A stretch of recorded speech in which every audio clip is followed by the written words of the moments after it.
High school baseball is back on Beaver Media and on YouTube Live.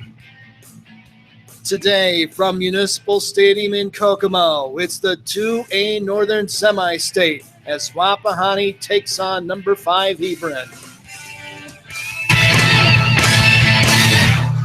Good afternoon and hi again, everyone. Brian Beaver along with you again today as we settle in for Game 1 of this double dip here today in Kokomo. Game 2 will be the 4A North Semi-State as Zionsville meets Penn. But in this one, it's the Wapahani Raiders trying to play their way back into a state championship game for the second time since they did it the first time in 2014 when they went all the way. It's a beautiful day for baseball, partly cloudy, well into the low 80s, and a stiff breeze that will blow out slightly today, and it could be a day where the pitchers will have to keep the ball down to keep the ball in this beautiful one-year-old park. Hebron and Wapahani are kind of statistical opposites when you talk about what they've done this year. Wapahani is unranked, 18-11 overall. They've won their last 7 games, including 5-0 in the state tournament. Brian Dudley, in his 34th year, joined the 700 coaching win club earlier this season, so it's always good to see him and his guys. Had a nice chat with him down on the field earlier today. Hebron comes in a word, gaudy. Really good. Number 5 in the final coaches poll this season, 29 wins, only 3 losses. They've won 14 straight games and come in here with a ton of momentum and a lot of terrific hitters. And this will be a big challenge today for the Wapahani pitching and defense. Teams are a short time away from being introduced on the field. Hebron is the home team today. They will be in the third base dugout. Wapahani, the visiting team, will be in the first base dugout. And interestingly, both teams will wear bright red jerseys. The rundowns, if there are any, could get interesting with color combinations down there because both teams have red jerseys and white pants on, and you'll have to know who you're throwing to if you're not careful down there. Again, it's a beautiful ballpark here in Kokomo. This is my first look at it. It's as good as advertised. Artificial turf, not a speck of dirt anywhere on this diamond, and it is almost symmetrical as you look at it from high above home plate where I'm posted today. Beautiful press box, and we appreciate all the accommodations, and I want to thank all the Kokomo Athletic Department staff for all their help in doing this today as Brian Dudley approaches the home plate area to exchange lineup cards. 330 down both lines here. It's straightaway center at 400 feet. 348 to left center, 369, a little deeper, out to right center. So, and more straightaway right than right center at the 369 marker. But it's a beautiful park, a great day to play. One of these two teams will advance to the state championship game next weekend at Victory Field. It'll be the winner of this game against the winner of Providence versus Cardinal Ritter today. And Wapahani has a great chance to get there. Look at the pitching matchups today. A couple of right-handers and a couple of seniors who have really pitched well in the postseason. Wapahani will hand the ball to Alex Summers. He's 5-2 with a 151 earned run average. In the state tournament, 1-0, 0.50 for an ERA, no walks, 20 strikeouts. That, my friends, is high-quality pitching. You look across the diamond, though, Chad Patrick going for Hebron is just as impressive numerically. He's 10-0 this season overall with an earned run average of 0.82. His state tournament numbers are 2-0, 1.40 on the ERA, only 1 walk, strikeouts for Mr. Patrick. So we have ourselves a dandy matchup today in this one. And really this, on paper, appears to come down to Wapahani pitching and defense versus Hebron offense. If the Raiders can pitch well and keep Hebron well below their season average of more than 10 runs a game, they've got a pretty good chance to beat them. And if not, well, you never know how that's all going to play out. But it's going to be a lot of fun to watch today and see how this one transpires. The hitters are really robust down in that Hebron dugout. They're batting .416 as a team this season. And that would be second best all time in Indiana high school baseball history if that number holds up. So when you talk about how good a team Hebron is, statistically, really good. They are every bit the number 5 team in the state. But if you're a Wapahani fan, you think to yourself, you know what?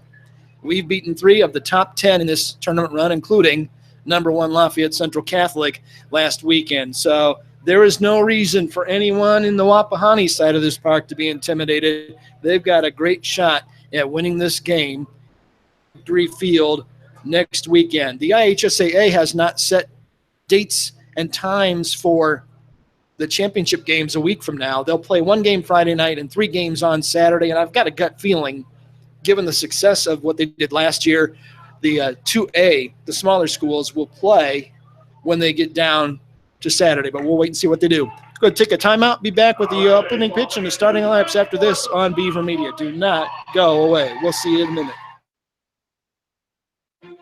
From Jamestown to Jonesville, from North Salem to South Milford, from River Forest to Grass Creek. No matter where you live in Indiana, you can enjoy high school sports coverage at its very best on the IHSAA Champions Network, presented by Indiana Farm Bureau Insurance.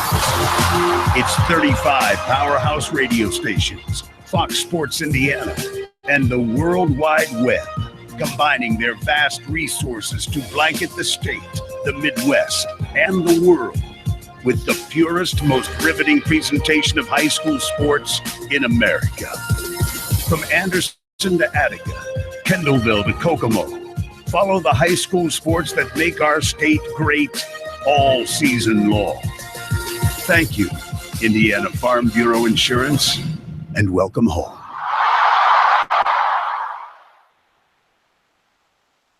Hey, honey, is this your course schedule for the fall? Yep. Let me see here. English, good. Chemistry, trigonometry, excellent. World history, I love world history. Baseball? Wait, baseball? Baseball isn't a course, honey. Well, sure it is, Mom. High school sports are about so much more than winning and losing. They teach lessons that can't be taught in a classroom, like accountability and self-discipline, the value of teamwork. I may not be earning a grade, but I'm learning how to compete later in life. Isn't that what getting a good education is all about? Yes, of course it is. I was just testing you. What can teenagers here in Indiana learn from participating in high school sports? Plenty, as it turns out. That's why they're called education-based athletics. High school sports. There's so much more than just a game. This message presented by the Indiana High School Athletic Association and the Indiana Interscholastic Athletic Administrators Association. There's still a place. There's still a place where performance is enhanced by extra effort, not by performance-enhancing drugs.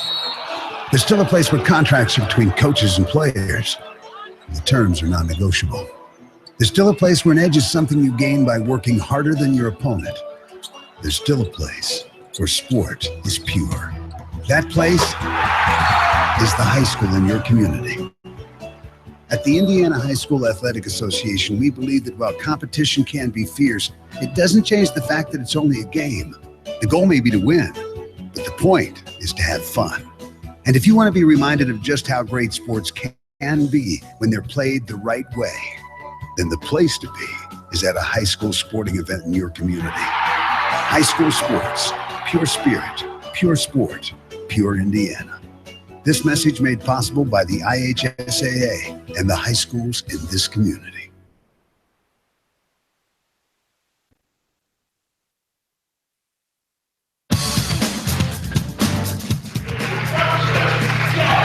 Welcome back to Municipal Stadium in Kokomo, Indiana. Brian Beaver along with you again today as we get set in just a moment to narrow down the final 4 to the final 2 in 2A baseball in Indiana. Wapahani has been introduced. You hear in the background the Hebron Hawks being introduced. This is going to be a fantastic game. We're glad to have along all of you out there on the internet, wherever you may be and however you may be listening. If you're on Twitter, give me a shout out. Drop me a line. Let me know where you are and how you're listening today. I'd appreciate knowing that. But again, wherever you are, thanks for lending us your ears this afternoon. We're just about set for action.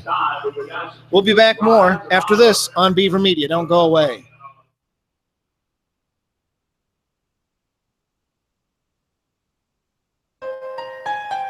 We hear it more and more when people talk about sports. We need to change the culture. No more integrity taking a backseat to performance. No more players, coaches, and fans run amok. No more too big to fail. It sounds good. It sounds reasonable. Come to think of it, it sounds like high school sports. At the Indiana High School Athletic Association, we know that sports are just part of a student athlete's overall education and that there's more to the game than winning. We also know that high school sports are incredibly exciting. They're rich with tradition and bring communities together like nothing else. In a word, they're pure. More and more, that's what people want. High school sports. Pure spirit, pure sport.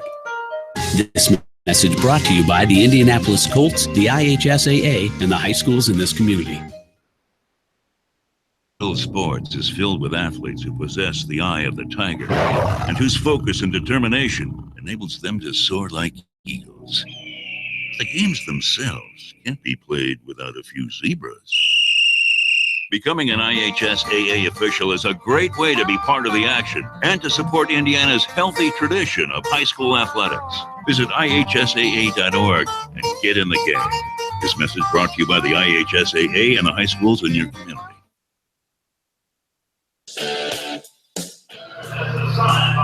Welcome back to the ballpark. We're just about set for action this afternoon here as Hebron takes on Wapahani for a trip to the 2A state championship game next weekend. Teams are about set to go. Here's how we'll line them up here in the first inning. For Wapahani, the visiting team today on the scoreboard, it'll be Tyson Lipscomb, the catcher, to lead off. Stephen Vickery will bat number 2 and play second base. Garrett Stanley, the center fielder, will be in the 3-hole. Chandler Wise, the shortstop, is the Wapahani cleanup man. Batting 5th, playing first base, Drew Young.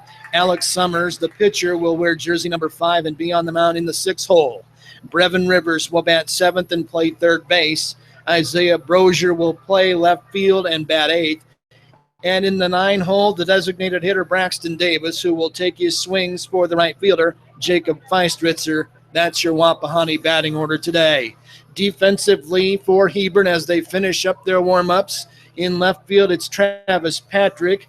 Out in center, it's Luke Woodward. In right field, Mark Martin, who is not driving a NASCAR today. I had to kid him about that.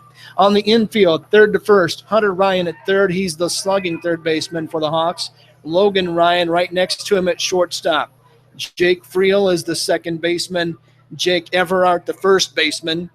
Tyler Patrick, who sends the peg down to second base to end the warm-ups, is the catcher. And the pitcher is Chad Patrick, a tall, slim right-hander, jersey number 7. He's a senior, 10-0 on the year, 2-0 in the state tournament, 22 Ks, 1 walk through 5 games of the state tournament. We're about set to begin. You hear the fans come alive downstairs. We're about set for action here as Wapahani gets set with Tyson Lipscomb. And here comes the opening pitch. It's a fastball down the middle for a strike. And we are underway at 1:04 Eastern Daylight Time. The umpires in just a moment.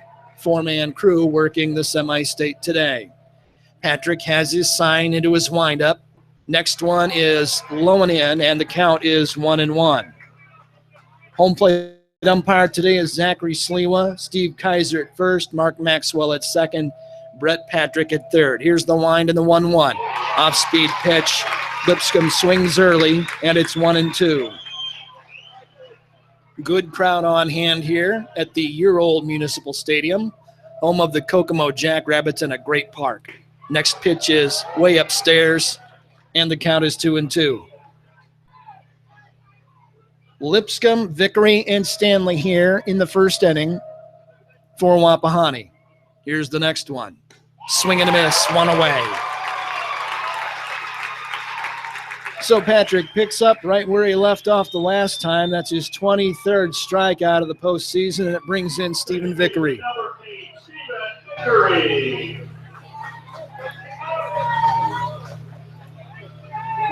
Vickery, a right-handed hitter, right in the middle of the box. And he swings away and misses, strike one. Third baseman Hunter Ryan for the second straight hitter is inside the baseline at third, and there's another strike, a called one, and it's 0-2. Great to have you along here on Beaver Media. Here's a chopper off the plate over toward third, a high hop. Nice pickup, though, by the third baseman Ryan, who throws on the run, and that's 2 down. And for the first time today, the artificial surface came into play there. There is not a speck of dirt on this diamond. Everything is artificial turf. The infield dirt, if you will, is brown paint. So that one went about 20 feet in the air on a chopper toward third. 2 up, 2 down. Here's Garrett Stanley. And he takes on the outside corner a fastball for a strike. Chad Patrick looking strong out of the chute here for Hebron. His windup, his pitch. Tapper foul up the first baseline, and it's quickly 0-2. This is a matchup of power pitchers and power hitters on the Hebron side. Here's the windup in the deal. Ground ball toward short on 2 big hops. Easily picked. The fire crosses too high, and he's safe. Logan Ryan threw up the line toward the plate. Jake Everart tried to get it and put a tag on him, but couldn't do it, and Wapahani has a runner with 2 down in the first. That's going to have to be an E6. So right away, Wapahani gets a gift, and that brings in the cleanup man, Chandler Wise, and let's see if he makes some pay.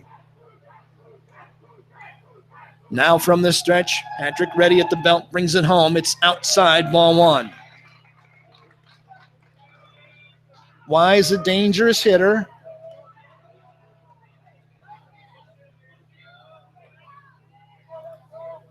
Staring out. Now spin throw to first, runner back easily. Look at Wise's numbers. Pretty good this season. As he waits on the first pitch from Patrick. Long pause. Here it comes. It's outside. It's quickly 2-0.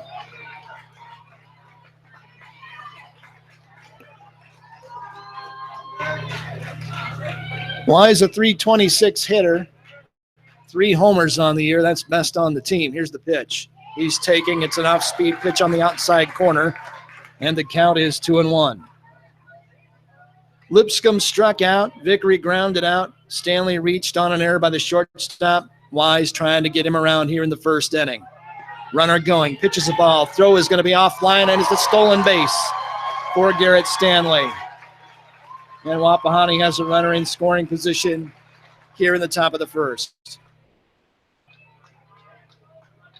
3-1 count now to Chandler Wise. We'll see if Brian Dudley turns him loose. As I told you a moment ago, 3 homers on the year, 22 RBIs for Chandler. Here's the pitch to him. Line sharply back into the crowd. It hits the net, thankfully. Everybody good, and count is full. This is one of those new modern parks. No chain link fence. Net instead. It's a nice change. And this is a great place to call a game. Patrick trying to get out of a jam here in the top of the first with a man at second base. Pitch comes home to Wise. Tapper foul over near the Wapahani dugout.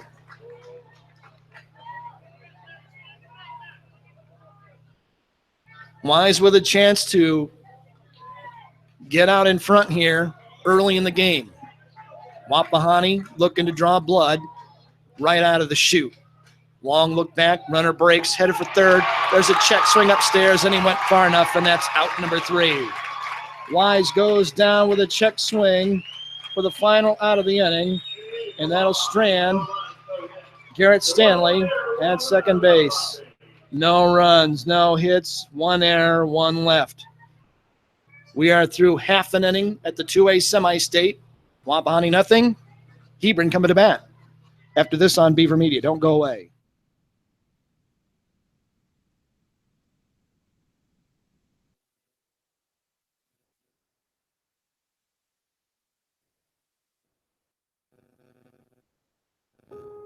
A wintry Friday night. A packed gymnasium in a tight-knit community. A shot taken. History made. A state of delirium? No. The state of Indiana. High school sports. Pure spirit. Pure sport. Pure Indiana. This message brought to you by the Indiana High School Athletic Association and the high schools in your community.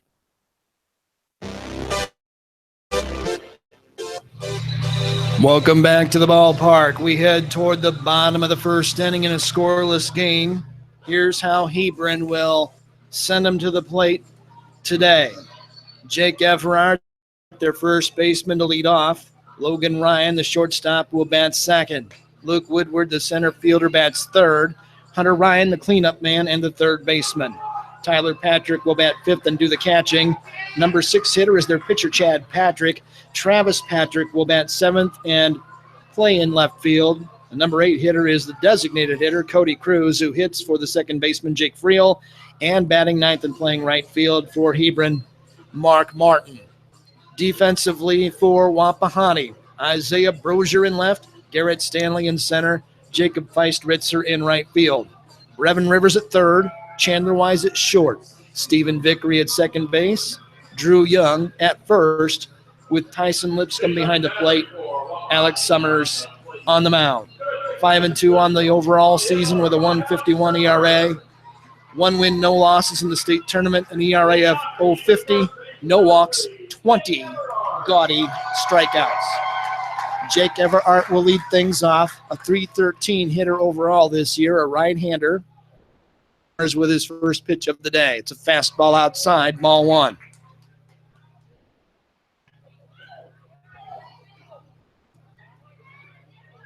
Good crowds for both of these ball clubs in this beautiful ballpark. Wind up in the pitch. Ground ball towards second on 2 big hops. Backhanded and fired to first. Vickery to Young, 1 away. That'll bring up Logan Ryan. Ryan, a .429 hitter, handed swinger. First lefty we've seen today out of the Hebron Hawks. And here's the windup in the pitch from Summers. It's a fastball on the outside corner for a strike.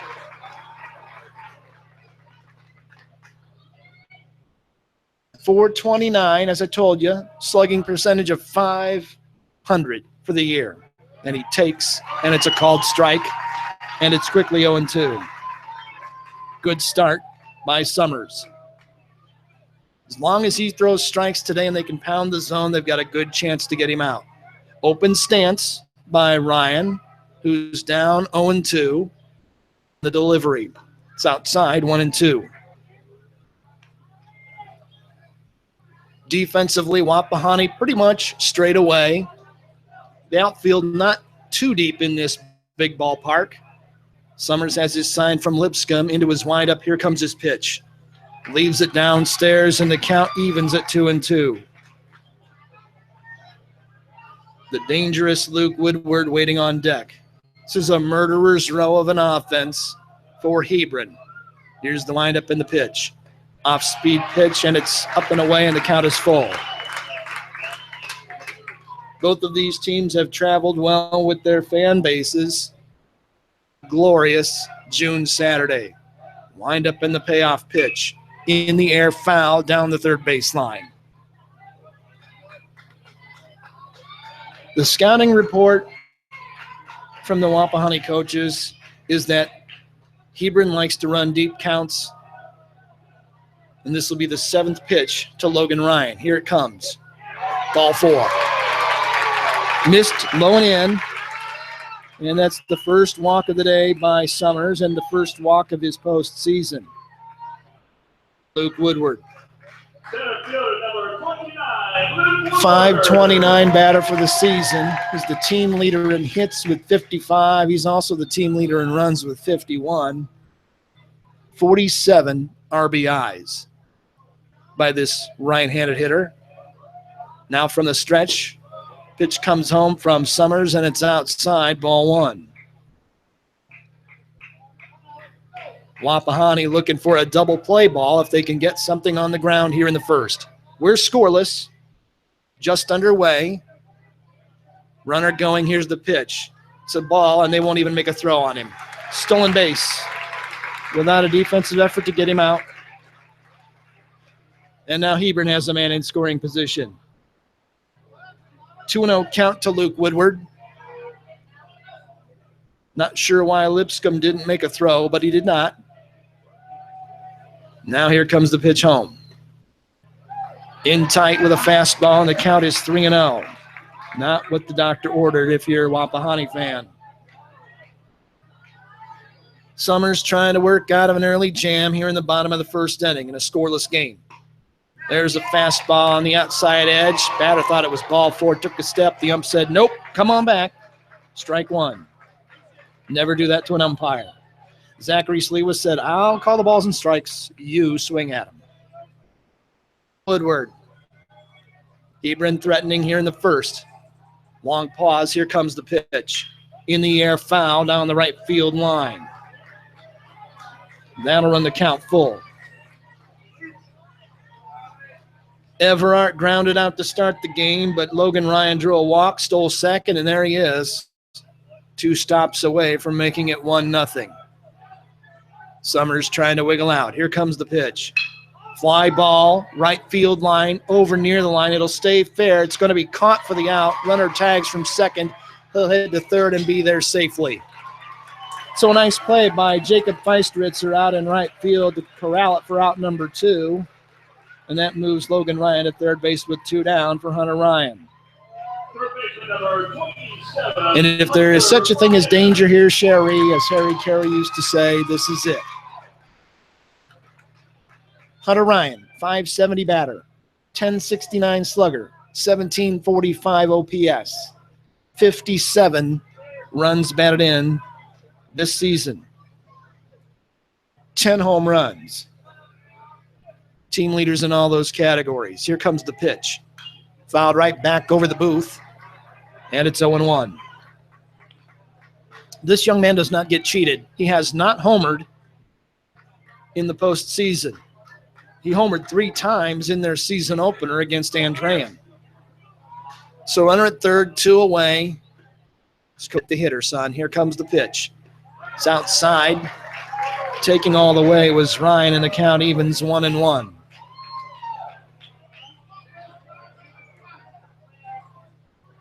Wapahani trying to get out of it without a blemish here in the home half of inning number 1, but they've got to get Hunter Ryan. Here comes the pitch to him. Fouled back out of play. It'll get into the seats. Nice souvenir downstairs. And the count is 1-2. Summers is a pitch away from getting out of it with a bagel on the board. Logan Ryan down at third. Summers will go from the stretch. Here comes the pitch. High and tight, buzzed the tower with a fastball. It's 2-2. Winner of this one advances to Victory Field next weekend.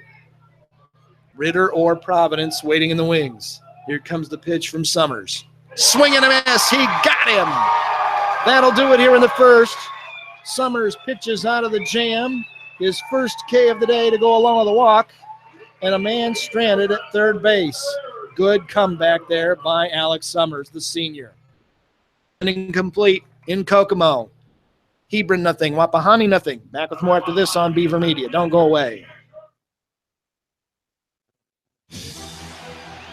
A crisp October evening. A stadium filled with fans. A pass-through. A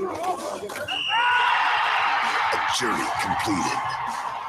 State of euphoria? No. The state of Indiana.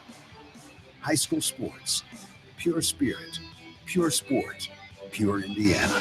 This message brought to you by the Indiana High School Athletic Association and the high schools in your community.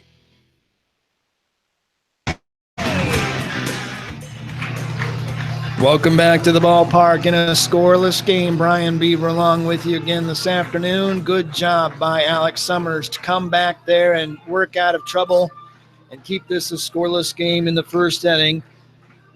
The Wapahani Raiders got a runner in the first, couldn't score him. Hebron responded with a runner in the first, couldn't score him.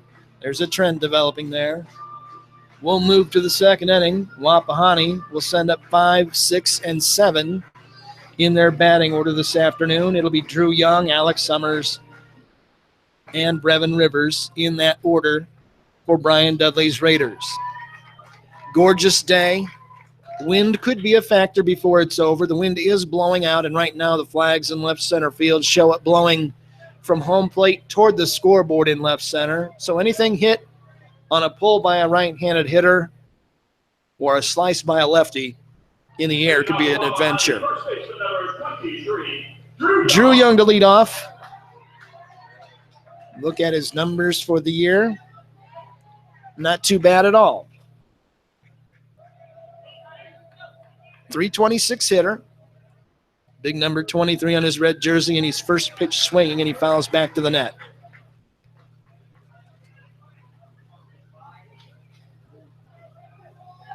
One homer this season, 21 RBIs for Drew Young.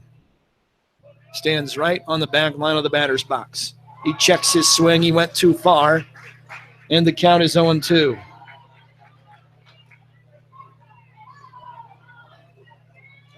Both pitchers have been strong here in the early going. Here comes the windup and the pitch. Patrick leaves it outside. Young was taking, and it's 1 ball, 2 strikes to him.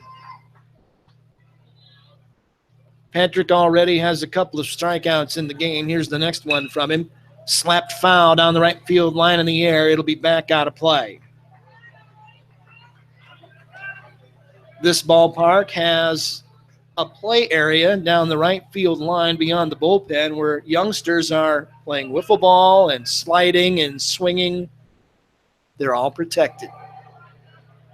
Chad Patrick into his windup. Next one, grounded toward short on 2 big hops. Pick, fire, easy out. 6-3 in the book, 1 away. Nice play by Logan Ryan over to Jake Everhart. That brings in Alex Summers. 280 hitter for the season.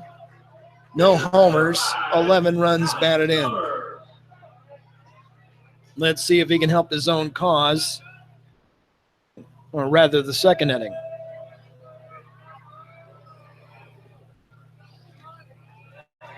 First pitch home to him is a ball. Open stance, right-handed hitter. Big number 5 on his back. Grounded over the mound, headed for center field. It's into center field for a base hit. The Raiders pick up their first knock of the day. Alex Summers right back over the mound.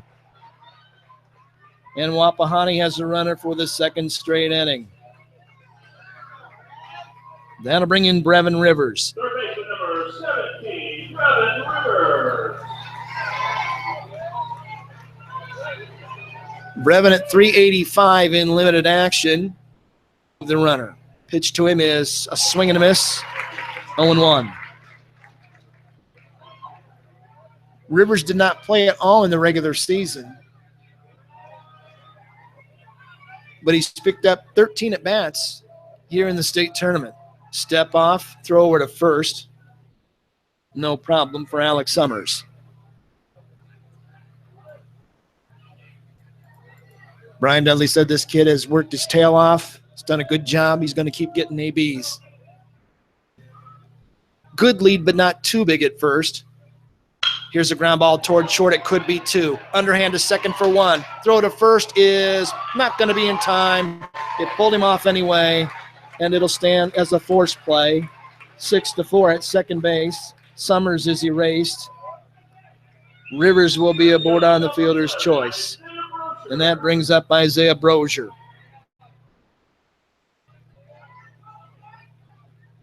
Ball was hit just not quite hard enough to roll it over. Brozier, left-handed hitter, the left fielder for the Raiders today. With a man at first and 2 down in the second inning, scoreless game. He lifts it just shallow out into center field. Two men converging. The shortstop gives way to the center fielder, Luke Woodward, and he puts it away for the final out in the Wapahani second inning. No runs, a hit, no errors. A runner left on base for the second straight time by Wapahani.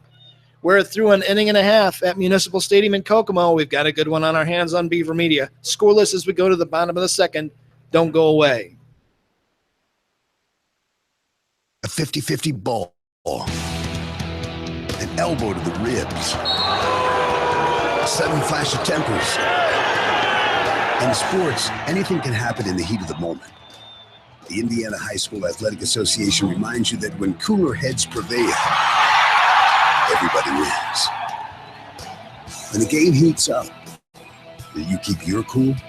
This message brought to you by the Indiana High School Athletic Association and the high schools in your community.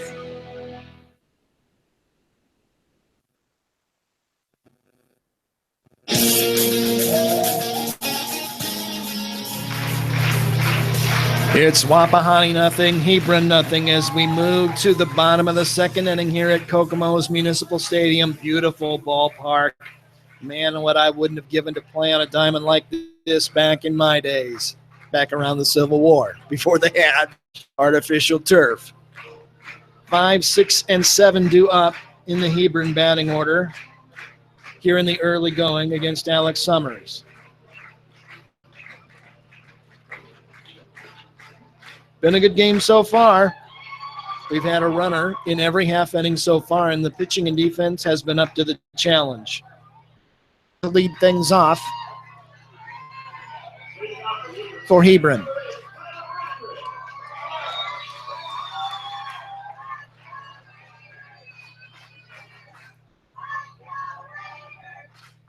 Patrick, a right-handed hitter.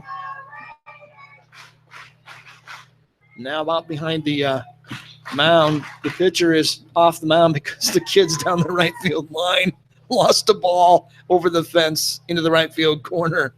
Jacob Feistritzer gets it back to him. He's not like the old crotchety man in your yard. That ball's in my yard. It's mine. Well, we're all set. Here's the windup in the pitch from Summers, and it's lifted back toward home plate. It's going to be just shy of the booth. The guys next door looking for the fish net as well. Beautiful red seats here in this ballpark. Kokomo plays their home games here. They practice here as well. Here's the lineup in the pitch.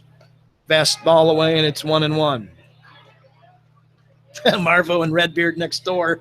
We're going, bring me the souvenir. 1 ball, 1 strike to Tyler Patrick. Here's the pitch. Again, lined back out off the press box. This one gets the press box about 2 doors down. 1-2. The way this park is configured, you could get a ball back over the backstop into the booth, so you got to be awake. Look out. This one over the batter. Tyler Patrick ducks, and it's 2-2. Patrick, a .341 hitter for the season. Trying to get things started here in the second for Hebron. Fly ball, center field, should be easy work for Garrett Stanley. It goes back a couple of steps and hauls it in. That'll bring up Chad Patrick. Great having you along here on the internet, whether you're a Wapahani fan back in Selma who couldn't make the trip, or a Hebron fan from over in Porter County who couldn't make the trip, or Grandpa in Tampa. It's nice having you along. We appreciate having your ears for a while. 1 away. Here's Chad Patrick. He's the pitcher for Hebron today.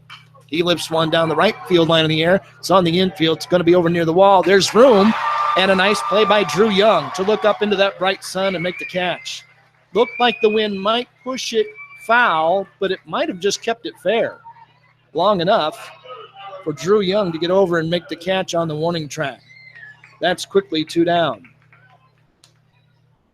4 in a row retired now by Alex Summers. And that brings up Travis Patrick. .490 hitter this season. Wide open, right-handed hitting stance. He taps one back toward the mound. Bobbled, now Summers has it. Throws to first, and that does it. Hebron is up and down in order in the second inning. They do no damage whatsoever to the Raiders in their half of the second inning. This one looks like it's going to be tight all the way to the finish. Don't go away. We're through 2 complete at Kokomo. Wapahani nothing, Hebron nothing on Beaver Media and on YouTube Live. The clutch shot, the timely hit, the perfect pitch, the heroic catch, the brilliant save, the photo finish. The Indiana High School Athletic Association would like to remind you that the biggest plays in sports matter little if you don't practice sportsmanship. Character counts. Practice sportsmanship. This message brought to you by the IHSAA and the high schools in this community.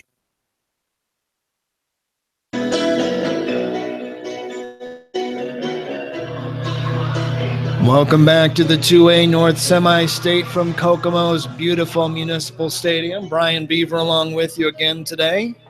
Hopefully not our final baseball broadcast of the season. Would be nice to get Wapahani through for the Delaware County fans and on to the state title round a week from now. But they've got a big, tall order to take care of before they do that in the Hebron Hawks. Hebron's pretty darn gaudy statistically, and you know, you're talking about the number 5 team in the 2A poll. Wapahani was unranked all season long. This was really not the typical Wapahani team we've seen in the last 5 or 10 years where you had 1 or 2 or 3 really stud players to build around. This is a team that has a couple pretty good players, a lot of young players, and a lot of inexperienced players, and Coach Dudley and his staff have done a great job coaching them up, and they're now playing their best ball of the year, and that's exactly the right thing to do. And they're not the same flavor as the 2014 state champions, but that does not mean they won't get one of their own before it's over. They're pretty good. 9-1-2 for the Raiders here in their half of the third. It's Braxton Davis, the DH, to lead things off. His first look at Chad Patrick starts with a fastball on the outside edge for a called strike.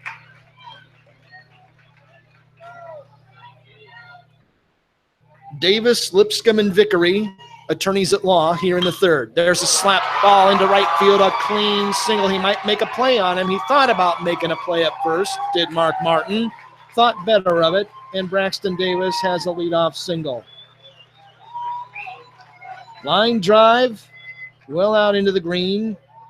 Third inning in a row, Wapahani has had a base runner. They've not been able to get anybody home yet. Let's see what they do here in the third. Now we go to the top of the order, and the second time through, Tyson Lipscomb 0 for 1 with a strikeout. He fakes and swings away with the third baseman, Hunter Ryan, about 45 feet away, and that's dangerous territory. Lipscomb went down swinging his first time up. He's the team leader offensively. Spin throw to first, runner back diving. Lipscomb at 340. Top slugger at 520. Top OPS man at 860. 3 homers, 23 team-leading RBIs. Left-hander. Here comes the pitch. Grounded sharply foul, first baseline. Quickly 0-2. Lipscomb with a team-leading 34 hits in 2017. They play him away instead of to pull. Here comes the pitch. Swing and a miss. He chased gas high, and he's out. Went up out of the zone. Patrick got him to chase. That brings up Stephen Vickery. Third strikeout of the game by Chad Patrick. So Braxton Davis, the runner down at first base, Mr. Lonely right now. Good lead, right foot out past the cutout. Fastball comes home, and it's a called strike on the outside corner.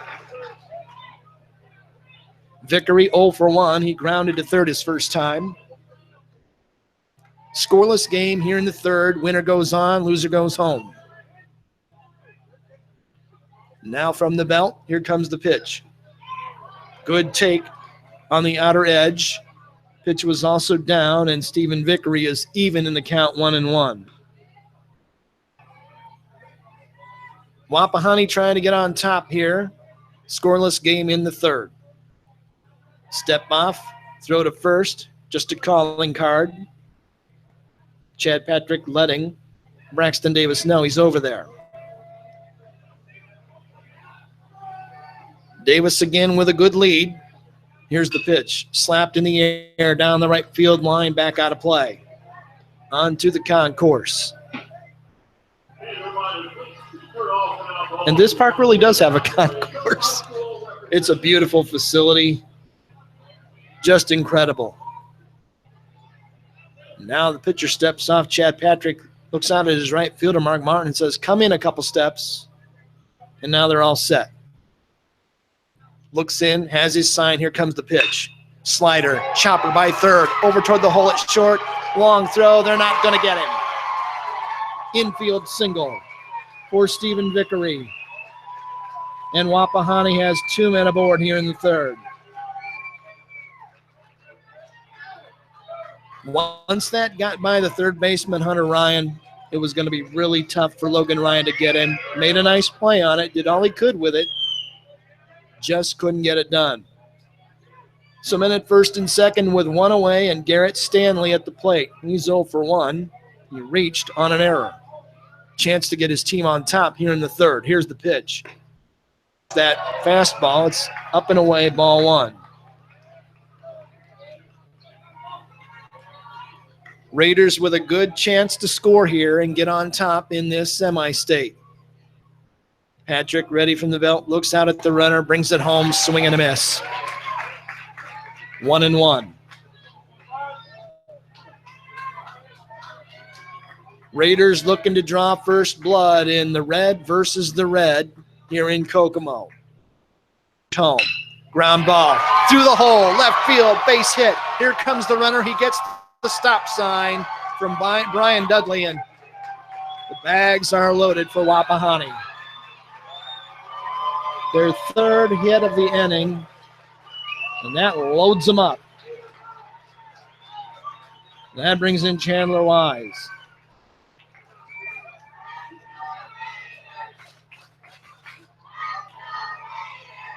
All 3 Raider hits have come here in the third inning, and what did I tell you? The second time through the order is different. You've had a look at him now. You've seen his stuff. You have a better idea what his approach is going to be. And now you've got bags loaded, 1 out, and Chandler Wise, a strikeout victim his first time, with a chance to break it open.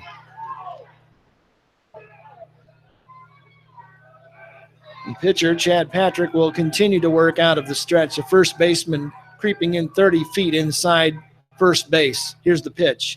Up and away, ball 1. Nowhere to put him if you're Chad Patrick. He's had an impressive day so far with 3 Ks. Ready from the belt. Looks at the runner at third, brings it home. Fly ball out of play, right field side.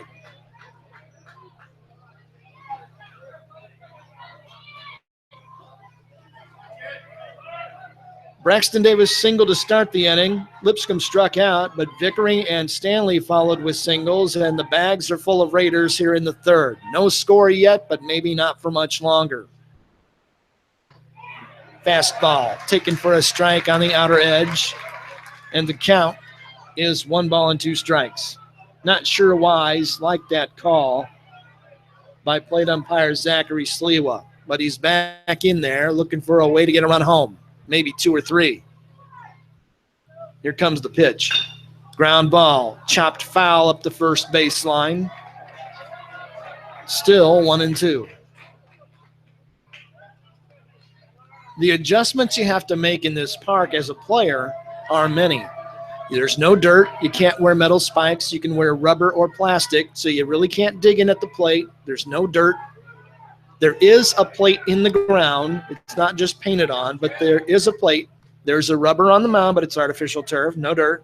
The bags are in just like everywhere else, but no dirt. So balls really bounce here. Here comes the next one. It's in the dirt, or paint, if you will. Nice stop by Tyler Patrick. 2-2. A good catcher in high school, man, he'll save you 20 runs a year. Easy, maybe more. Nice play that time by Tyler. From the stretch, here comes the 2-2 delivery. Fouled back off the wall here. Got a chance to walk the diamond earlier today, and it's a beautiful park. The area between the dugouts behind home plate is a brick wall. The rest of the wall here is solid and padded. I'll tell you more about that in a moment. Another 2-2 pitch coming to Chandler Wise, and it's on the way. He gets away from the catcher toward the first base dugout. Everyone's going to move up, and it's 1-0 Wapahani. That's going to have to be a wild pitch. Charge to Chad Patrick, and Braxton Davis breaks the ice for the Raiders.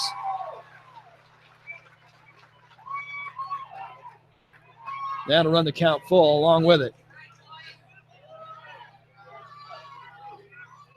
So Wapahani leads 1-0. Minute, second, and third now with a full count.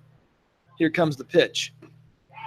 It's off the outside corner, and he rings him up. The batter, Chandler Wise, started trotting to first and got about 20 feet down the line, and the home plate umpire, Zachary Sliwa, rang him up. 2 down. Wapahani fans none too thrilled with that whole sequence. But they've got the lead now, and with 2 away, they send up Drew Young. Drew is 0 for 1. He grounded out to short his first time up. Vickery at third, Stanley at second. Here in the Wapahani third. There's a line drive. Fair ball into right field for a hit. 1 run home. Here comes another man trying to score. Play at the plate. He's safe. Wapahani leads 3-0. Drew Young comes through big time with a solid single to right. That scores Vickery and Stanley despite a good throw from Mark Martin in right field. He almost got him, but the Raiders lead by a 3 spot. How do you like that? 2 runs batted in for Drew Young. Wapahani has a 4-hit, 3-run third, and they aren't done yet, and we've got a trip to the mound. The entire infield for Hebron will meet to talk things over. Excellent at bat by Drew Young. RBIs 22 and 23 for that young man this season. Raiders are still in business with the man at first and 2 away. That was a bang-bang play at the plate. Mark Martin, the right fielder from Hebron, played it very well. Aggressively charged it, made a pinpoint throw. Patrick blocked him off, but just couldn't get the tag down in time. The slide by Stanley got him under the tag. 3 spot and a big lead here in the semi-state. And that brings up Alex Summers. He's 1 for 1 with a single back in the second inning. Here comes the pitch to him. It's in the dirt. Ball 1. And when I say dirt, you'll just have to bend a little with me because it's brown plastic with some crumb rubber, but I'm going to call it dirt, just so you understand where it is. 1 ball, no strikes. Here comes the pitch. Taking a called strike. Looked like it might have been low on the outer edge, but it's called a strike. You heard the reaction from the fans downstairs on the Wapahani side. Count is actually 1-1. It says 2-0 on the board. Patrick ready. He brings it home. Off-speed pitch and a beauty on the outside corner for a strike to make it 2-1. Summers with a chance to get an insurance run if they can bring him around. Him being Drew Young at first. Chopper towards second base on a huge hop. Field fire out on a nice play from Jake Friel to Jake Everhart. That does it for Wapahani here in their half of the third, but they have a big inning. Raiders get 3 runs on 4 hits, no errors. They leave their third man of the day, but the upshot is Raiders are out in front. We're through 2.5 from Kokomo in the 2A semi-state in the northern half of the state. It's Wapahani now 3, Hebron nothing on Beaver Media. Don't go away.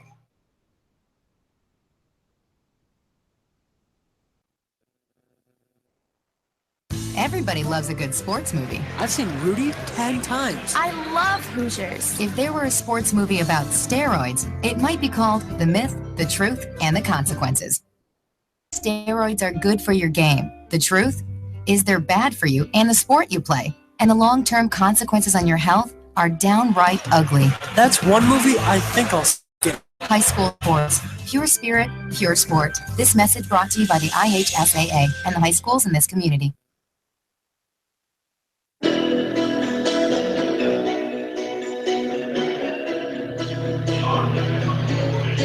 Welcome back to the 2A North Semi-State. I'm Brian Beaver. Glad to have you along this afternoon on Beaver Media. Wapahani broke through there in the third inning, getting 3 big runs, and let's see if they can make them hold up now against the number 5 team in the state, the Hebron Hawks. Big inning. The big blow was that 2-out, 2-run single to right by Drew Young, and Wapahani has some work to do now on the other end of the equation. I was talking about the walls earlier in the inning, and from the left field foul pole to right center, the wall is a tall, padded, roughly 8-foot wall with about 2 to 3 feet of chain link fence above it. And then it comes down lower from right center over to the right field corner where you've got about 3 to 4 feet of padded wall and about 2 to 3 feet of chain link fence on top of that. So on a play to right field, a right fielder could get over the fence and make a catch and rob a home run.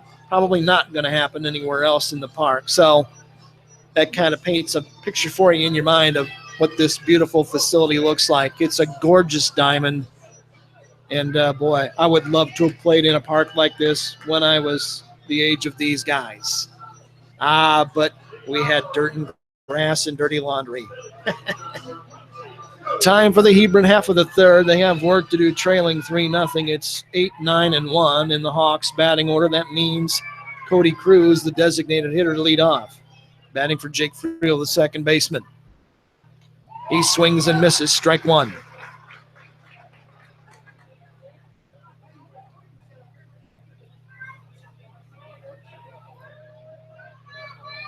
Cody Cruz, a .316 hitter. Big guy, right-handed swinger. Waggles his bat, waiting on the pitch. Here it is. Fastball, outside corner, called strike. 0-2.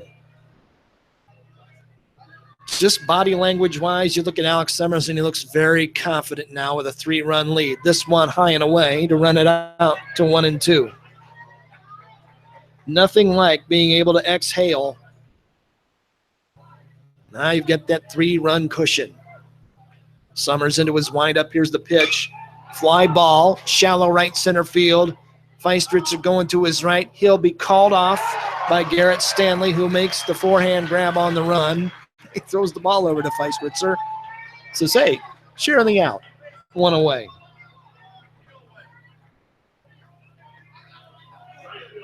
If you read the Star Press this week, and you read about the bucket guy, that's Feistritzer. They love to dunk their coach. Long way to go before that, though. Mark Martin, the number 9 hitter, steps in for the first time today, and he takes away ball one. Mark Martin batting .388. He's in tight on the plate, a right-hand hitter with a wide-open stance. Here comes the pitch. Foul tip. Lipscomb couldn't hold on, but it's 1-1.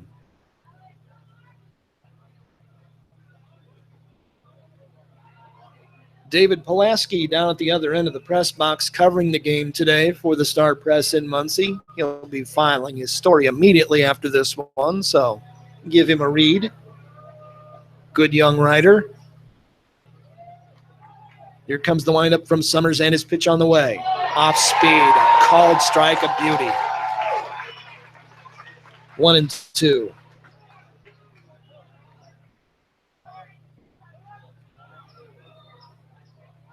Six hitters in a row retired by Summers. This could be 7. Big chopper on the ground toward short. He'll have to hurry. Long throw. He can't get him.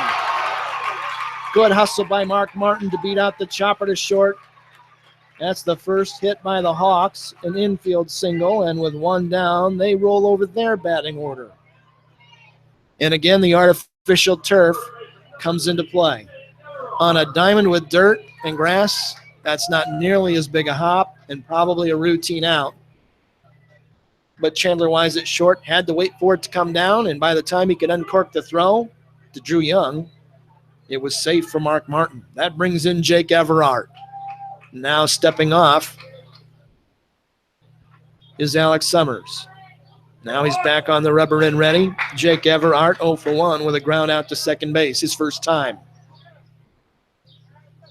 Here's the pitch. Swing and a miss. Threw it right by him. Good fastball from Summers to get in front of Everard. He's a .313 hitter for the season, so he won't be an easy out. Love to get a double play if you can get a ground ball at the Wapahani infield. Pitch on the way. Pitch out. Nothing doing. And it's 1-1. Raiders thought Mark Martin might be going somewhere. There's a reason for that. I'll tell you in a moment. Snap throw to first. Close play. They don't get him. Mark Martin is threat with 16 of them this season. That's one off the team lead. So he may be going somewhere, but trailing 3-0, I think you might be a little conservative. He is going. Ground ball through the hole on the right side. It's going to sneak into right field, and they're going to be runners on first and third with one out here in the third for Hebron. Little hit and run action there. And nicely done, Jake Everard. The second baseman, Vickery, had broken to cover second base, and that allowed the ball to trickle into shallow right field. And men are on the corners with one away and the tying run at the plate in the name of Logan Ryan, who walked his first time. Wapahani will play tight at third, back up the middle, looking for a double play. Here's a foul back into the screen. The runner at first had broken. So Everard was in motion. Ryan down 0-1.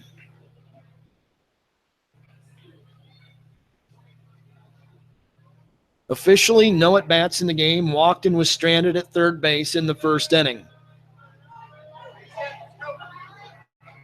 .429 batting average for the season. Here's a fake to third, fake to first. Runners aren't fooled.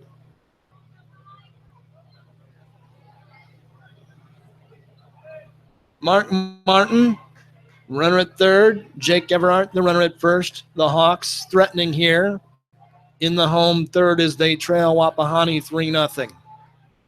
Set at the shoulder. Long wait spin throw to first. It gets away. Runner from third is going to come home to score. Runner at first will chug down to second base, and that's going to be a throwing error. The ball trickled under the fence down the line, and that'll send the runner all the way to third base. You hear the reaction from the Hebron fans. They catch a break. They've broken through with their first run of the day. You've got to charge a throwing error to Alex Summers. And now Brian Dudley comes out, and we're going to have a little bit of a meeting of minds on the mound for Wapahani. The throwing error allows Martin to come home to score. It sends Jake Everard all the way to third base. And you've got trouble if you're Wapahani, as Dudley stands on the mound and talks to his infielders and his battery. Great to have you along with us here on the internet. If you know folks who couldn't or didn't know about this live broadcast, it will be archived immediately once the game is over. And you can listen on my YouTube channel, Delco Preps. Heart's content later on. We have a lot of people who do that. They just get tied up on a weekend and they get to it when they can get to it. Meeting on the mound is over. Now the umpires, all four of them now, will meet out between the mound and second base to talk about something, and they're going to overrule their decision and send the runner back to second and say, one bag, not two. And that brings John Steinhilber, the head coach from Hebron, out, and he says, what gives? Why is my guy being sent back a spot instead of being at third base? Now he's getting an explanation from the plate umpire, Zachary Sliwa, and Mark Maxwell, the second base umpire. If you're just joining us, this was a scoreless game through two. Wapahani got 3 runs in their half of this inning. Hebron has responded with one so far in the bottom of the third. And again, the potential tying run is at the plate in Logan Ryan. The count to him is 0-1. So they're going to move the runner back to second base instead of at third. And we'll see if that has anything to do with the outcome of the game later. Here's the pitch home. It's a called strike, knee-high outside corner. Quickly 0-2. So they reversed the call. Now the man is at second base for Hebron. Here comes the 0-2. Swing and a miss. Blew him away with gas on the outside edge, and that's 2 down. Big, big out.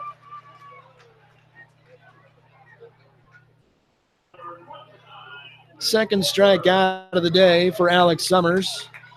And with 2 down and a man at second, it's Luke Woodward for the Hawks. 0 for 1 with a fly out to right. Breezy afternoon. Comes the pitch home. Off-speed pitch, taken low for a ball. The dangerous Hunter Ryan in the on-deck circle. If you're Wapahani, you want to get right out of this right here with 2 away and a man at second, leading 3-1. Here comes the pitch from Summers. Hard hit ball in the air, left center field, 2 men chasing. That might be trouble. It's going to be down. It's big hop off the outfield fence. Run comes home to score. It's going to be a stand-up double to make it 3-2. A booming double to left center field for the RBI by Luke Woodward. Well-hit ball brings Everhart in to score, and it really wouldn't have mattered if he was at second or third, so that all comes out in the wash. And Hebron bounces right back here in their half of the third. They've cut it to 3-2. Tying run is at second. Potential go-ahead run at the plate in Hunter Ryan, who struck out his first time up. Work to do for Summers. Starts in with a fastball. It's a called strike. Both crowds coming alive here. This has been a great third inning. Wapahani got 3. Hebron has 2 of them back. Waiting on the pitch from Summers. Here it is. Fouled right back into the net behind the plate. It's 0-2. Hunter Ryan came in, .570 hitter for the season, 10 home runs, RBIs. Here comes the pitch to him. It's high and away. Good layoff by Ryan, and the count is 1-2.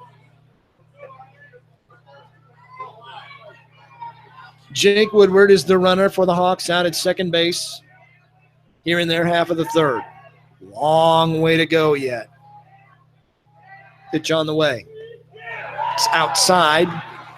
Another good take by Ryan, and it's 2-2. You don't want to let him get away if you're Alex Summers. You had him 0-2. The last 2 pitches have been off the zone. And now a 2-2 pitch on the way with 2 down. He curved him upstairs, and the count is full.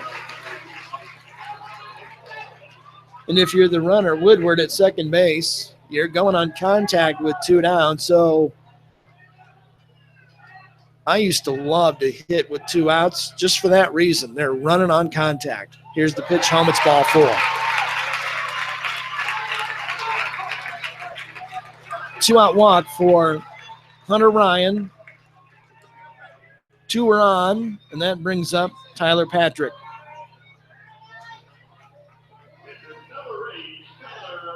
2 walks today by Summers to go along with 2 strikeouts, and he could use another one right here with Tyler Patrick in there. He's the Hebron catcher, 0 for 1 with a fly to center. He takes a strike, fastball right on the outside corner. Nice pitch. We only have 4 umpires in blue. We have about 200 more wearing red in the stands on either side. Here comes the 0-1 pitch. Changed up, swing and a miss, out in front of it, and quickly 0-2 to Tyler Patrick. Men at first and second, 2 away here in the Hebron third. They trail 3-2. Base hit would tie the game. Patrick ready, so is Summers. Fouled right back in the net, right at me. Didn't get me. I shouldn't crow because I might end up eating one before the day is over. We're in prime get 'em territory. 0-2 pitch coming from Summers. Here it is. Ground ball, left side. Big hop for the third baseman. He'll take it down to second base. And Brevin Rivers to Stephen Vickery. And that does it here for Hebron in their half of the third inning. 5-3 on the put out at second base. The inning. Hebron bounces back, though. They get 2 runs back. They get 3 hits, including that booming double to left center field by Luke Woodward. They leave 2 men on base. At an error by Wapahani. We're through 3 complete. We've got ourselves a nail-biter, folks. Wapahani 3, Hebron 2 on Beaver Media and on YouTube Live and the Delco Preps channel.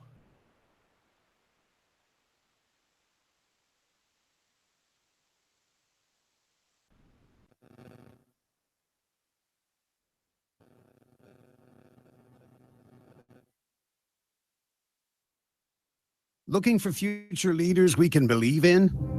Look no further than the high school student athletes right here in Indiana. High school sports teach young people how to be effective leaders. It includes learning to listen, accepting responsibility, being a good role model, and it's about respect. The result, it transcends sports. It gives us hope for the future. This message presented by the Indiana High School Athletic Association and the Indiana Interscholastic Athletic Administrators Association. Kid in grade school who paints her face blue and white before every home game. It's the accountants and salesmen who give up their Friday evenings to referee. It's the cashier at the corner convenience store who wears school colors on every game day. What makes high school sports here in Indiana so special? They do. You do. We all do. This message presented by the Indiana High School Athletic Association and the Indiana Interscholastic Athletic Administrators Association.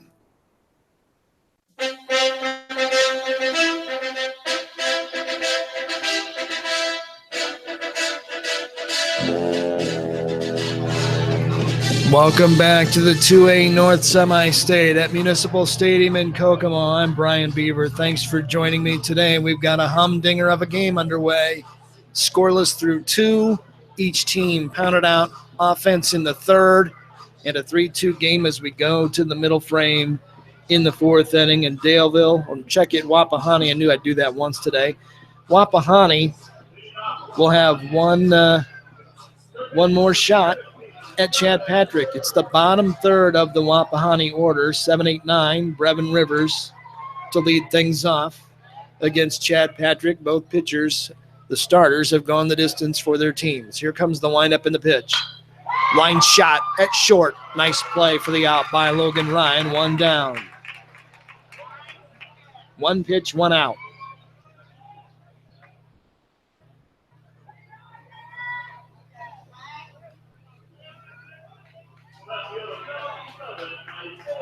That brings in Isaiah Brozier. He's taking, and it's a slider on the outside corner for a strike. Brozier flying to center his only time. Left-handed swinger. Here comes the next one to him. Grounded by the mound, right side toward the second baseman. To his right. Flips on the third hop. Friel over to Everhart. That's 2 down. 4-3 in the book. That brings up the number 9 hitter, the DH, Braxton Davis.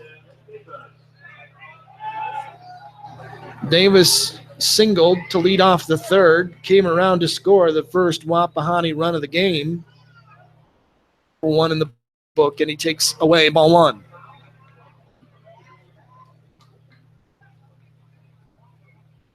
Terrific crowd here, and it'll get bigger as the day goes on. There's a fly ball right at the center fielder, Luke Woodward. He misjudged it, but made a nice recovery to catch it for the out. Wow. That turned into a circus catch in what should have been a routine play. He's just trying to get the highlight from Beaver. Good job, Luke Woodward. That's it for Wapahani here in their half of the 4th inning. They go out in order, don't even have a whimper, let alone a bang. We are halfway through the 2A North Semi-State from Municipal Stadium in Kokomo. Do not go away. Call the friends and neighbors. This one's going down to the end. Wapahani 3, Hebron 2 on Beaver Media and on YouTube Live. There's just one place where students are students first, and athletics are played with purpose and perspective. That place is your local high school.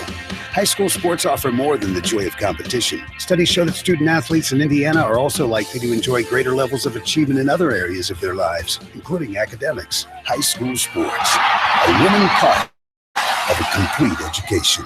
This message presented by the Indiana High School Athletic Association and the Indiana Interscholastic Athletic Administrators Association. What do basketball, choir, drama club, and marching band all have in common? They're all high school activities that offer learning opportunities not necessarily found in the classroom. They take up just a fraction of a typical Indiana high school's budget, and they go a long way to giving young people the tools they need to thrive. High school activities, they're more than extracurricular. They're extra important, too. This message presented by the Indiana High School Athletic Association and the Indiana Interscholastic Athletic Administrators Association.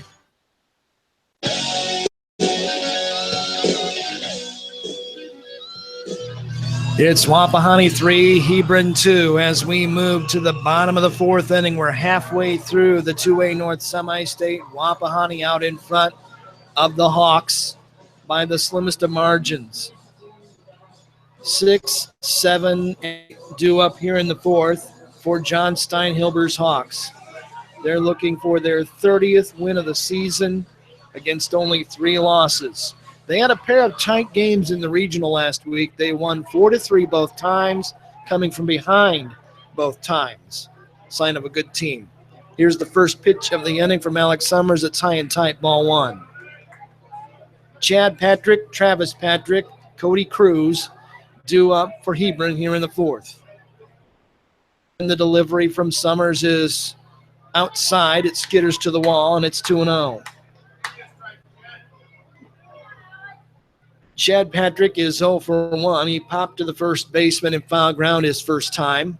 He takes high and away, and it's quickly 3-0. Got to get this leadoff man if you're Summers. There's a fastball too far inside, and it's a leadoff 4-pitch walk for Chad Patrick. Just what you wanted if you're Hebron, not what you wanted if you're Wapahani. That's the 3rd walk of the game by Summers, and it brings in Travis Patrick, the left fielder who was 0 for 1. He grounded back to the mound his first time. Terrific ballpark here in downtown Kokomo. Here's the pitch. Swing and a miss. Chased it upstairs. And he knew it. Stepped out, shook his head, saying to himself, Travis, what were you doing? He's back in there. Left-hand swinger, big guy, open stance. To get 2 here. Snap throw to first, runner dives back.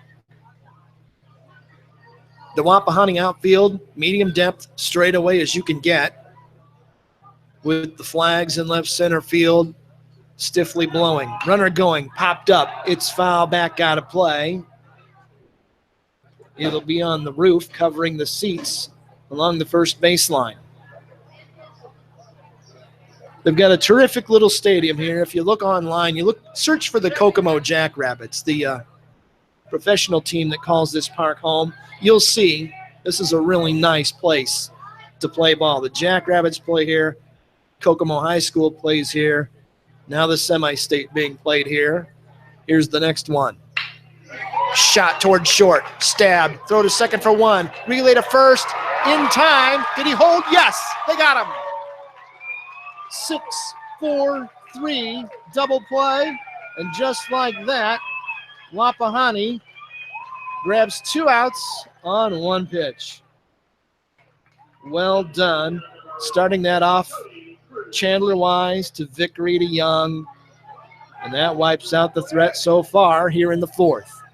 Bags cleared, 2 down. Cody Cruz, the DH. Fly to center his first time. Officially nothing out of 1. He's hitting the first ball, and it's back behind the fence, here into the seats, behind the net, technically. I'm not sure Lipscomb ever saw it. Summers did. He ran all the way to the plate, pointing at it. Just a strike. Bit of a high sky today. There's enough cirrus clouds over the stadium where the ball is about the same color as the clouds. And you can't lose one, and I think Lipscomb did not see that one. It was out of play anyway. Here's the 0-1.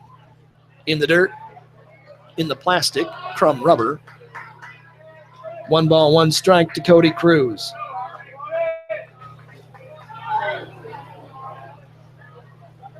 Wapahani got their 3 in the top of the 3rd. Hebron got their 2 in the bottom of the 3rd. Wapahani trying to get rid of Hebron here in the 4th. That pitch was low and in. The count is 2-1. Big double play there on that ground ball. Will loom large later on. Chopper, left side, toward the 3rd baseman. Charging, firing. He got him.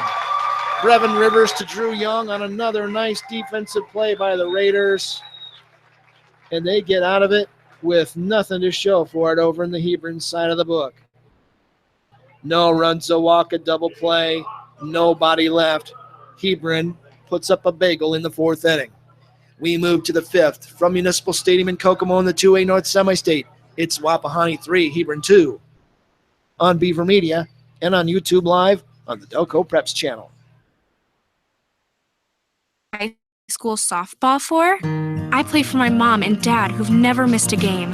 Whether they're playing for their teammates, their classmates, or their community, high school student athletes in Indiana learn important lessons they'll use for the rest of their lives, like respect for the rules and the value of hard work and sacrifice.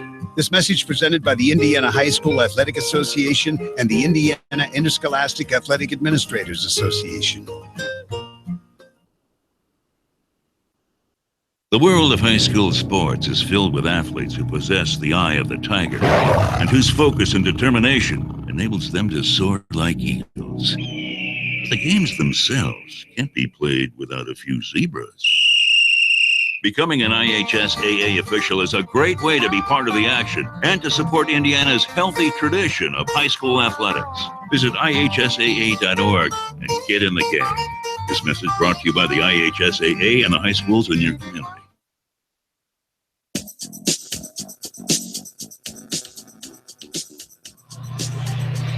We head for the 5th inning of the 2A North Semi-State. Wapahani 3, Hebron 2. I'm Brian Beaver. Thanks for riding along with me today as we go to the Wapahani 5th. That was a big sequence there in the bottom of the 4th for Wapahani. Summers issues a 4-pitch walk to the leadoff man, gets a double play ground ball by the next hitter, and then gets another nice play from his 3rd baseman. And what looked like it could be trouble went out in order for Hebron. And here in the 5th, it's 3-2 Wapahani. Leadoff man of the inning is the leadoff man in the order, Tyson Lipscomb, and he takes a strike. This will be pitch number 60 of the day unofficially for Chad Patrick from Hebron. Here it comes. It's lined back out of play on the 3rd base side. Quickly 0-2. 1, 2, and 3 in the Raider batting order. Lipscomb, Stephen Vickery, Garrett Stanley. This is their 3rd time through the order now against Chad Patrick, and now Lipscomb says, give me time, backs out, gathers his thoughts, now he's back in there. He's 0 for 2 with a pair of swinging strikeouts, trying to avoid the hat trick here. Pitch on the way. Good take, 1-2.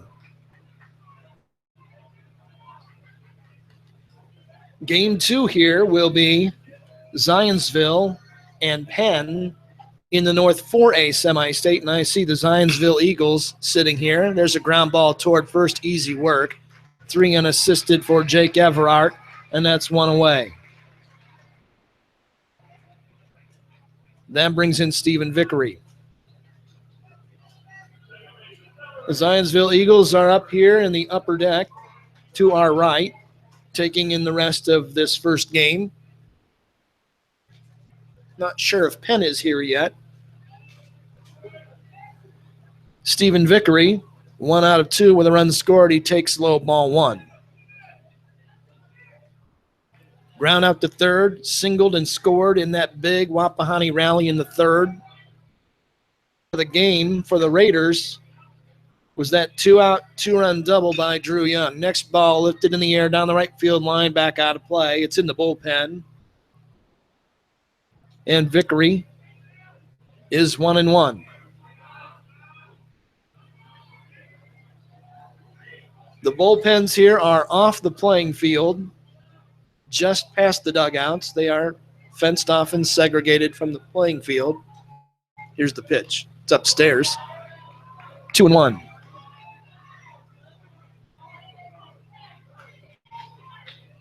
This game is about an hour and 10 minutes old now.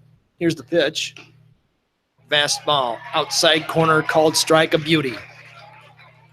2-2. Zachary Sliwa calling the balls and strikes behind the plate. He's been very consistent today. Here's the ball slapped into left center field in the air. It's down for a hit. He'll make a big turn at first, head for second, hit the brakes, and settle for a single off the bat of Stephen Vickery.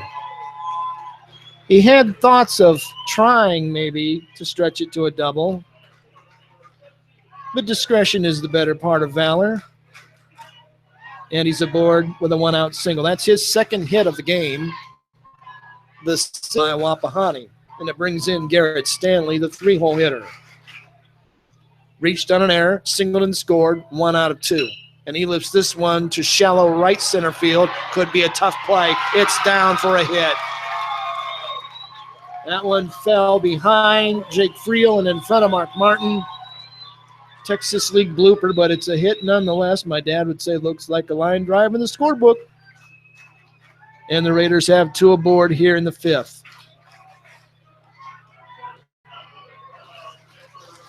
Seventh Raider hit in the game. It brings up Chandler Wise, who will go down about 30 feet past home plate for a quick chat with Brian Dudley, his head coach, and his third base coach.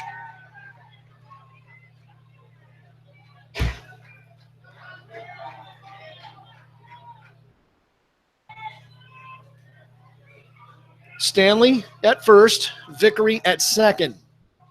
Here comes the pitch. Just off the outside corner, a fastball, ball 1. Chandler Wise has struck out both times. First time swinging, second time looking to break his ice. Here comes the pitch. He's taking away. It's way outside. 2-0. Raiders looking to pad their 3-2 lead here in the 5th inning. Patrick trying to get him out. Here comes his pitch. Works him with a fastball up and away. 3-0. Danger here to the cleanup man. Wise with a team-leading 3 home runs, 22 RBIs. Ducks on the pond. Here's the pitch. Fastball taken for a strike. Felt high outside corner. 3-1. Now I got to believe Brian Dudley will turn him loose if it's in the happy zone. Here comes the pitch. It's not in the happy zone, but it is a called strike on the outer edge, and the count is full. 1 away here in the Wapahani 5th. Runners at first and second. Wise trying to move them. Line shot back out of play just over the Zionsville Eagles. They don't need to get anybody hurt before they've even gone on the field. And we're ready for another 3-2 pitch from Chad Patrick to Chandler Wise. Long look at the runner. Here comes the pitch. Worked him away just outside ball 4. Bags loaded.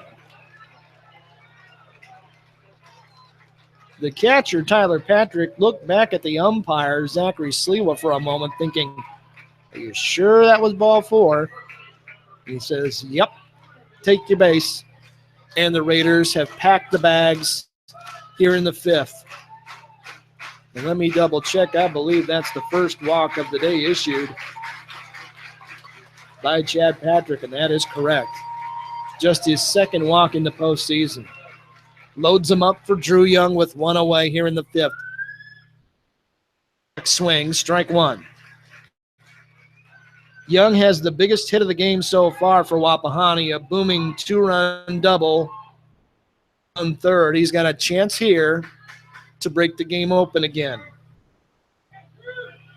Hebron got 2 of those runs back in the bottom of the 2nd inning to make it a 3-2 game, but the Raiders are threatening big time here in the 5th. The bag's juiced. Here's the pitch. Fouled right back into the net. Good cut by Young, and he's down 0-2.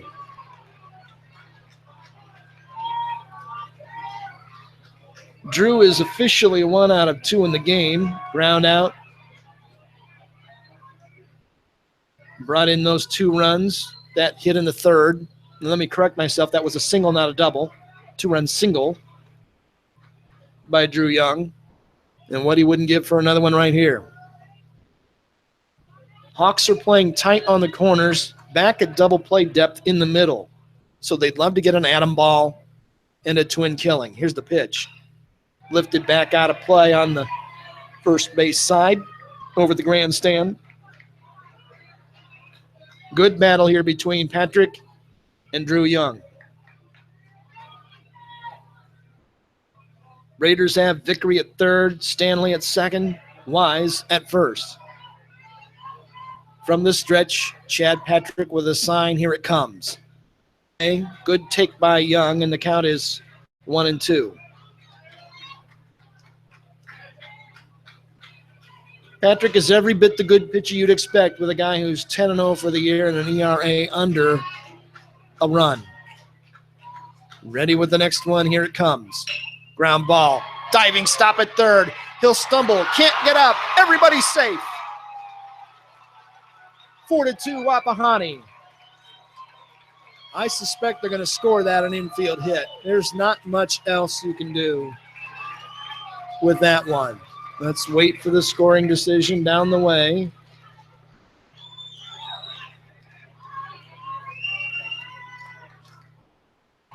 Run comes home to score, despite whatever the call is. They're going to score to hit. I agree. That was a tough play by Hunter Ryan, who made a great diving stop at 3rd base. Everyone else moves up. That provides an RBI for Young because it was scored a hit. And that keeps the inning rolling along. Bags juiced for Alex Summers, in big trouble here for Hebron. Here's the pitch. Outside, good take. Woo, it's a called strike. That one was generous, I got to tell you. You heard the moans and groans from the Wapahani fans. They had a beef with that one. I am right behind the plate, and that was on the batter's box line on the other side. Here comes the pitch. Swing and a miss. Gets away from the catcher, but he can't find it. Patrick, the pitcher, comes all the way to the plate to pick it up. Good heady play by the senior pitcher. He's in front 0-2. You hear the fans from Wapahani.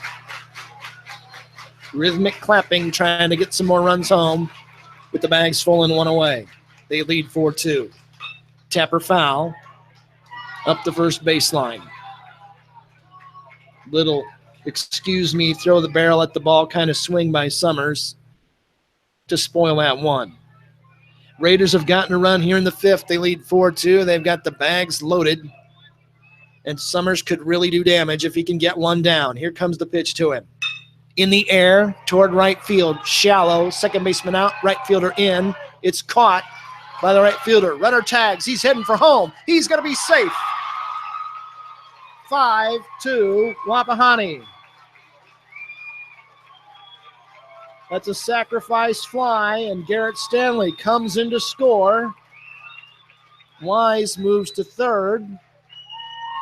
Drew Young stays put at first. That's 2 away. On the sacrifice fly to right, another good throw. Martin to make a play on him, but he just couldn't get there in time. Give an RBI to Summers. The lead now back to 3 runs at 5-2 Wapahani. Runners on the corners, 2 down for Brevin Rivers. He's 0 for 2 in the game. Still from the stretch. Patrick brings it home, lined back into the net.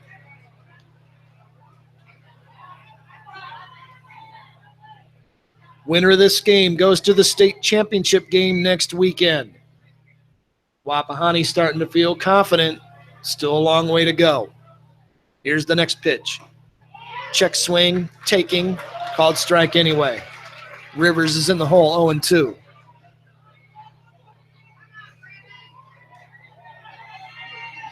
Rivers would love to get an insurance run home with runners on the corners. Pitch to him. Ripped into left field on the ground. Base hit. That'll get a man home. It's 6-2 Wapahani. Beautiful piece of hitting on an 0-2 pitch by Rivers. He picks up the RBI. Wise comes in to score the 3rd run of the inning by Wapahani. And that moves Young down to second base. So a pair of 3 spots in this game by Wapahani. And we're going to have a visit out to the mound by Hebron's head coach, John Steinhilber. Throwing in the bullpen, but he might get somebody busy now. We're in the top of the 5th inning. Wapahani 6, Hebron 2. Long, slow walk to the mound by Coach Steinhilber. Nice guy. Had a good chat with him early before the game. He'll take a time now and go visit Chad Patrick on the mound, who has gone the distance for his team. This is a 4-hit inning by Wapahani, and we're going to have a pitching change. Chad Patrick is going to check out. We're going to have a switch. Back with more about it after this timeout on Beaver Media. Don't go away. A wintry Friday night. A packed gymnasium in a tight-knit community. A shot taken. History made. A state of delirium? No. The state of Indiana. High school sports. Pure spirit. Pure sport. Pure Indiana. This message brought to you by the Indiana High School Athletic Association and the high schools in your community. A crisp October evening. A stadium filled with fans. A pass-through. A journey completed. State of euphoria? No. The state of Indiana. High school sports. Pure spirit. Pure sport. Pure Indiana. This message brought to you by the Indiana High School Athletic Association and the high schools in your community. A 50-50 ball. An elbow to the ribs. A sudden flash of tempers. In sports, anything can happen in the heat of the moment. The Indiana High School Athletic Association reminds you that when cooler heads prevail, everybody wins. When the game heats up, will you keep your cool? This message brought to you by the Indiana High School Athletic Association and the high schools in your community.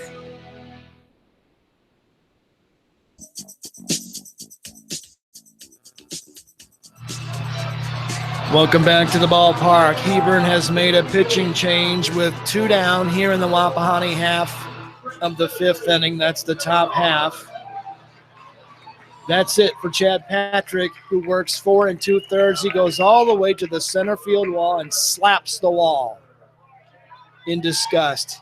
This is not the way he wanted to go out. He'll play center field. The new pitcher is Jake Everhart, a right-hander. red glove. Here's the pitch. Gets away from the catcher. Both men will move up on an inside pitch and a wild pitch.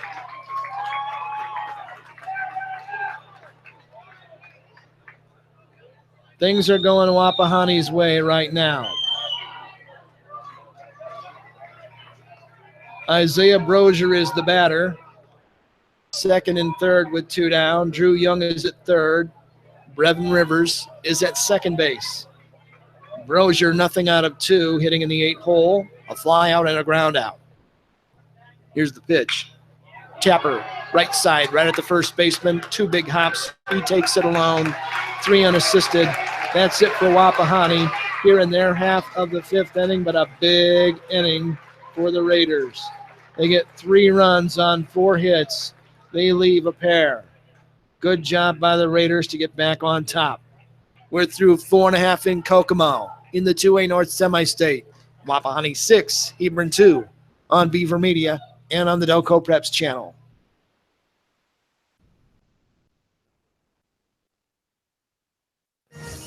The clutch shot, the timely hit, the perfect pitch, the heroic catch, the brilliant save, the photo finish. The Indiana High School Athletic Association would like to remind you that the biggest plays in sports matter little if you don't practice sportsmanship. Character counts. Practice sportsmanship. This message brought to you by the IHSAA and the high schools in this community.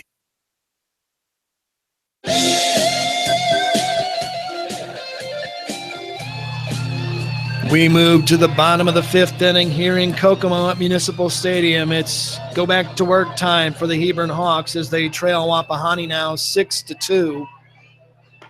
Good inning by Wapahani there. They really did a nice job. They sent 8 men to the plate and scored 3 more times. And in all honesty, we're another hit away from making it more. There's something you don't see every day. The catcher from Wapahani threw the ball all the way into center field on the coming down because neither one of the infielders heard him or saw him say, coming down. It's a beautiful throw right over the bag, and it went all the way out to center, and Garrett Stanley had to bring it back in. So now that we've got that comic relief out of the way, time to go to work for Hebron. The 5th-ranked Hawks trail in this one 6-2.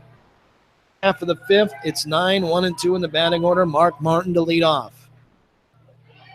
Check swing, but it was well outside. Ball 1 to Mark Martin, who is 1 out of 1. He singled, scored a run back in that 3rd inning when Hebron did all the damage they've done today against Alex Summers. Next one is again outside, and it's 2-0. Jake Everhart and Logan Ryan waiting in the wings. There's a called strike to make it 2-1. Hebron will really need to get something going here with only 3 more shots at Wapahani. Here's a ball lined back out of play on the first base side.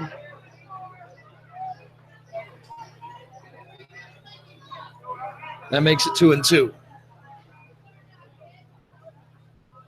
Summers has gone the distance for the Raiders.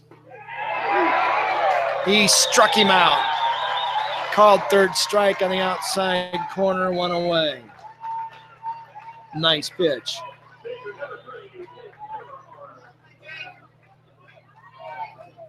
Third K of the game for Summers.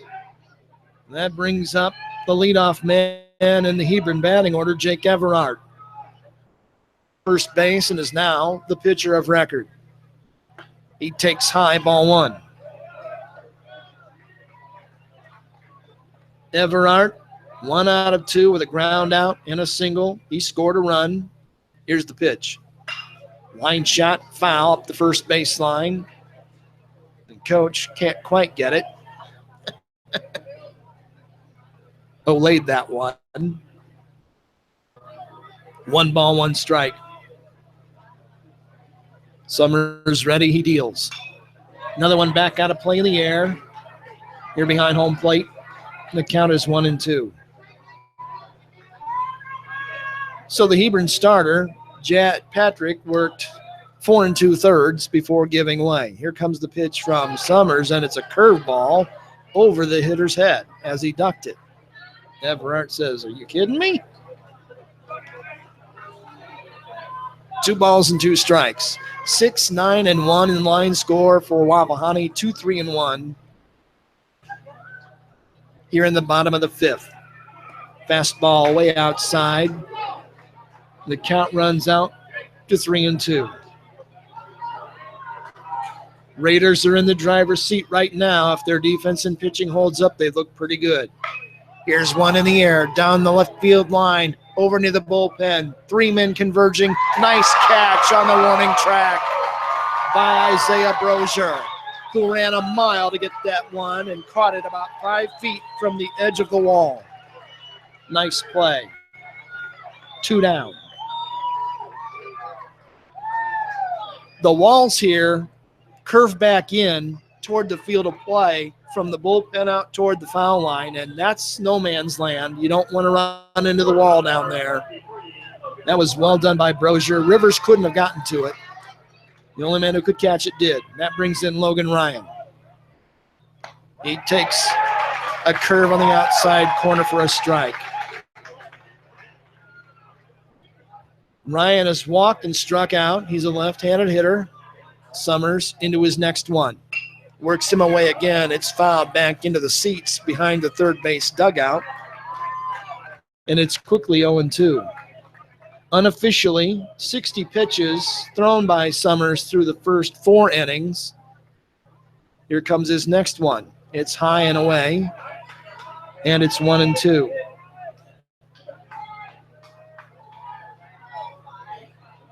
This will be his 75th pitch of the game, unofficially. The lineup and the delivery. Swing and a miss. Ryan chased the outside breaking ball, couldn't catch up to it. And 1-2-3, Hebron is out in the 5th on the 4th K of the day by Summers. Hebron goes quietly again. Raiders look like they're going to be winners if they can hold on. We go to the 6th inning. It's Wapahani 6, Hebron 2 on Beaver Media and on YouTube Live. Everybody loves a good sports movie. I've seen Rudy 10 times. I love Hoosiers. If there were a sports movie about steroids, it might be called The Myth, the Truth, and the Consequences. Steroids are good for your game. The truth is they're bad for you and the sport you play. And the long-term consequences on your health are downright ugly. That's one movie I think I'll skip. High school sports. Pure spirit, pure sport. This message brought to you by the IHSAA and the high schools in this community. Looking for future leaders we can believe in? Look no further than the high school student athletes right here in Indiana. High school sports teach young people how to be effective leaders. It includes learning to listen, accepting responsibility, being a good role model, and it's about respect. The result, it transcends sports. It gives us hope for the future. This message presented by the Indiana High School Athletic Association and the Indiana Interscholastic Athletic Administrators Association.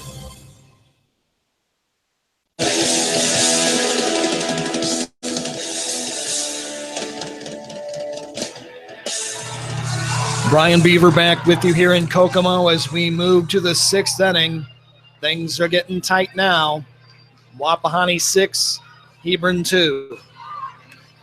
See if the Raiders can get some insurance runs here against the relief man, Jake Everhart, in the 6th. And you hear the "We Are Raiders" chant downstairs. 9, 1, and 2 due up in the order here for the Raiders in the 6th inning. They've chased the starter, Chad Patrick. They're into the bullpen, and Braxton Davis will lead things off. It was his single in the 3rd that began the 3-run rally that gave the Raiders the lead that they've never relinquished. He's officially 1 out of 2. Pitch heading, and it's back into left center field for a clean single. Big turn, he'll hit the air brakes and be aboard with a leadoff hit. 2nd knock of the day for Braxton Davis. That rolls around the top of the order, and it brings up Tyson Lipscomb. That's the 10th hit of the game for Wapahani. Lipscomb is working on an 0 for 3 day with a pair of strikeouts. Third baseman in tight thinking bunt. He shows bunt but takes away, ball 1.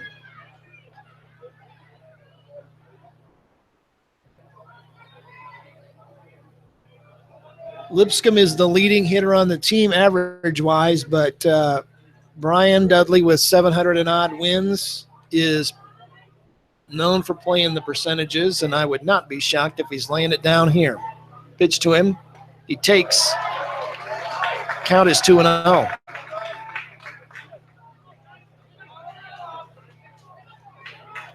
Braxton Davis, the runner at first. Good lead with his right foot out past the painted cutout. From the stretch, here's the pitch. It's upstairs, and the count is 3-0. Stephen Vickery waiting in the on-deck circle.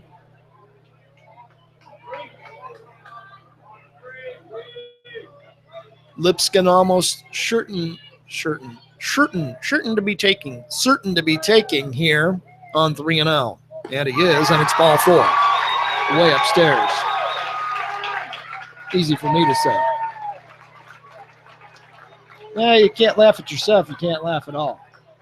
So a single and a walk to start the 6th inning for the Raiders. They lead 6-2, and they're looking to make it more with Stephen Vickery in there. Vickery with a pair of singles, 2 out of 3, 2 runs scored. You hear the Wapahani fans going ape downstairs. I don't blame him. Vickery's first look at Jake Everard. Right-hander brings it home. He is bunting. It's back near the mound. Everard goes to third, and they get him on a 1-5 play. Well done. Lipscomb down to second. Vickery's safe at first. And again, the turf came into play there. That ball had a lot of momentum going out toward the mound, and Everard made a good aggressive play on it. And that's 1 away. Men still at first and second for Garrett Stanley. He swings and misses.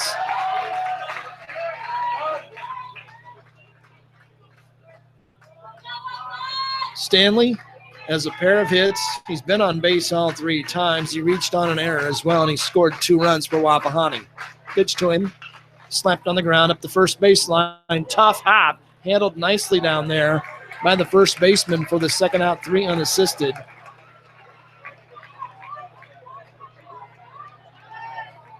I'll tell you what, that was a tricky play. Travis Patrick, now playing first base, got a bad hop but stayed with it. That moves Vickery to second and Lipscomb over to third, and that brings up the cleanup man, Chandler Wise, with 2 away. Here's the pitch. It's upstairs, ball 1. What has Wise done today? Strikeout, walk and a run scored. Officially nothing out of 2. His first look at Everard. Here comes the pitch from him, and it's a tapper foul over near the Wapahani dugout.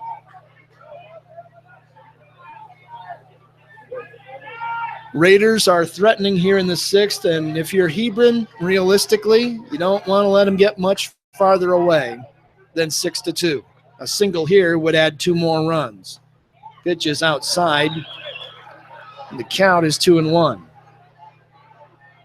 Even a terrific hitting team like Hebron, who's down to its last 6 outs offensively, has to keep the game close. And this isn't really close at 6-2, but you don't want that gap narrowing anymore. Fly ball, straightaway center. That is room service and an easy play for Chad Patrick, and he's got it for the final out. Good job by Hebron to pitch out of that jam. Wapahani threatens. They get the first 2 men aboard, and they can't do anything with it. Wapahani hangs a 0. They leave. 2 in scoring position. Raiders are in the driver's seat, though. We go to the bottom of the 6th inning in the 2A North Semi-State.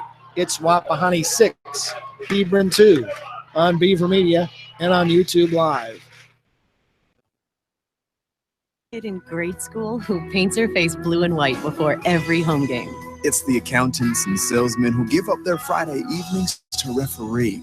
It's the cashier at the corner convenience store who wears school colors on every game day. What makes high school sports here in Indiana so special? They do. You do.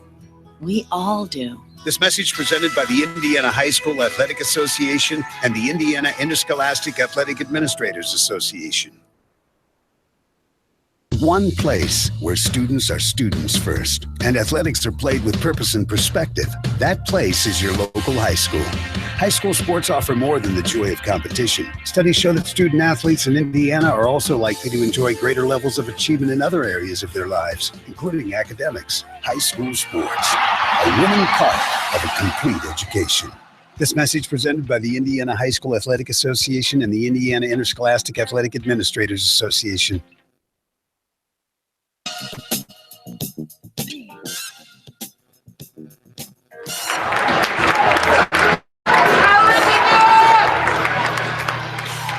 It's been all Wapahani all day, and it's still the Raiders out in front 6-2 as we go to the last of the sixth inning.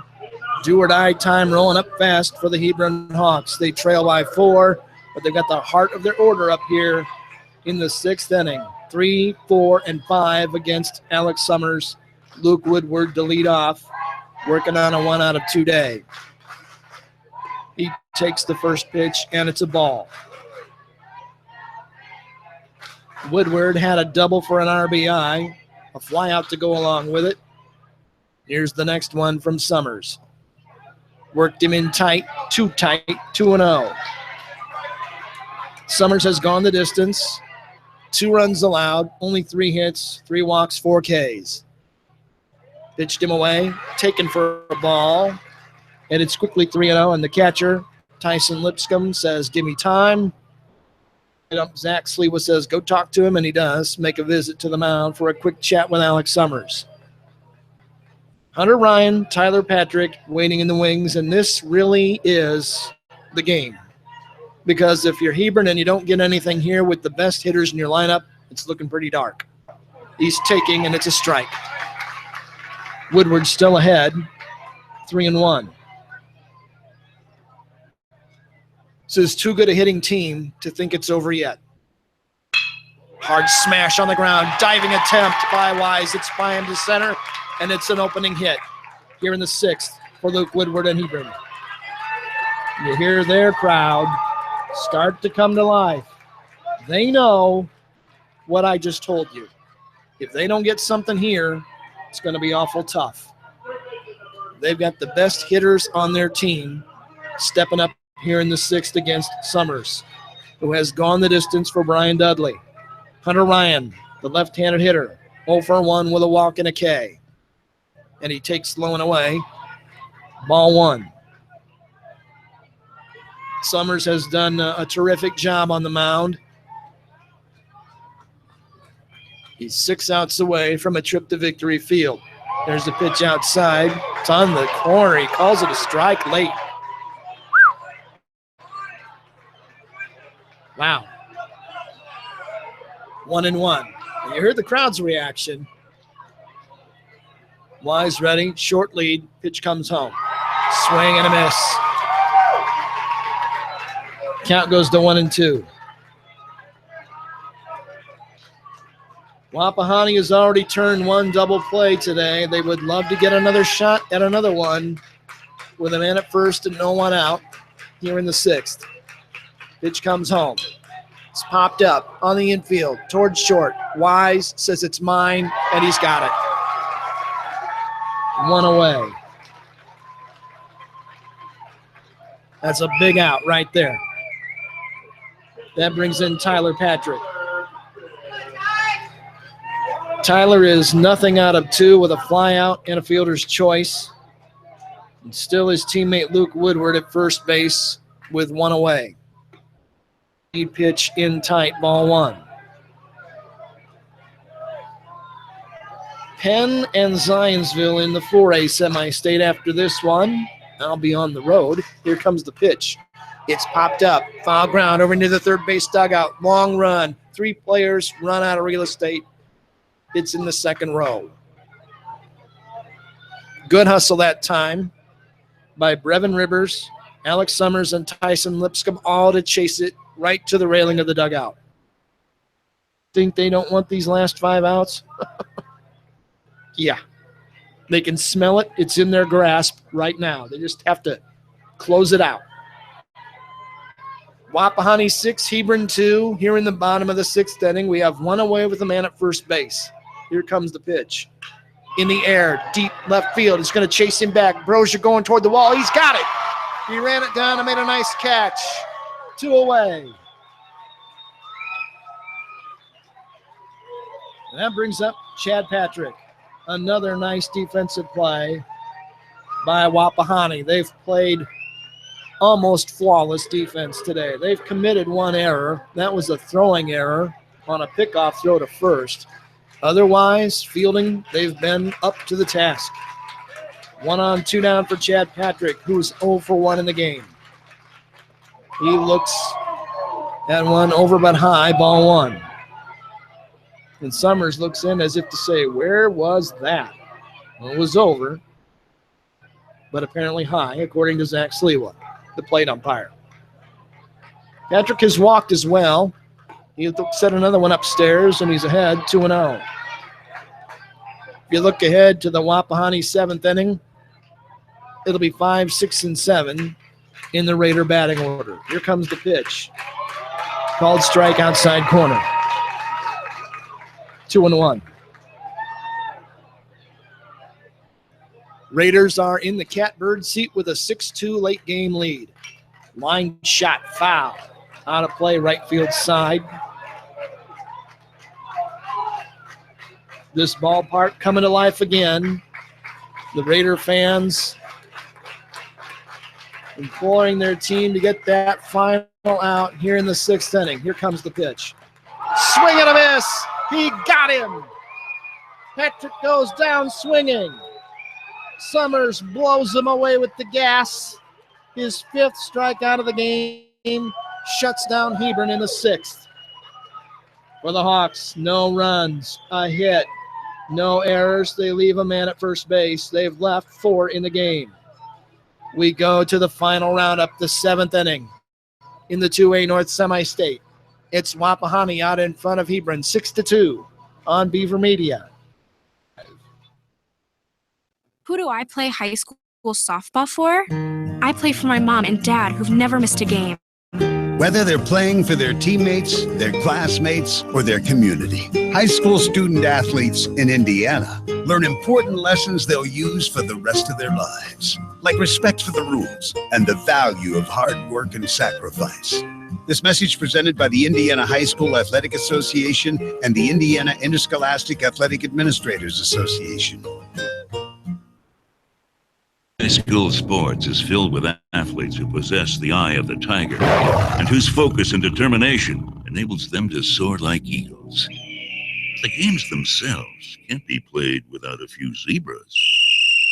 Becoming an IHSAA official is a great way to be part of the action and to support Indiana's healthy tradition of high school athletics. Visit IHSAA.org and get in the game. This message brought to you by the IHSAA and the high schools in your community.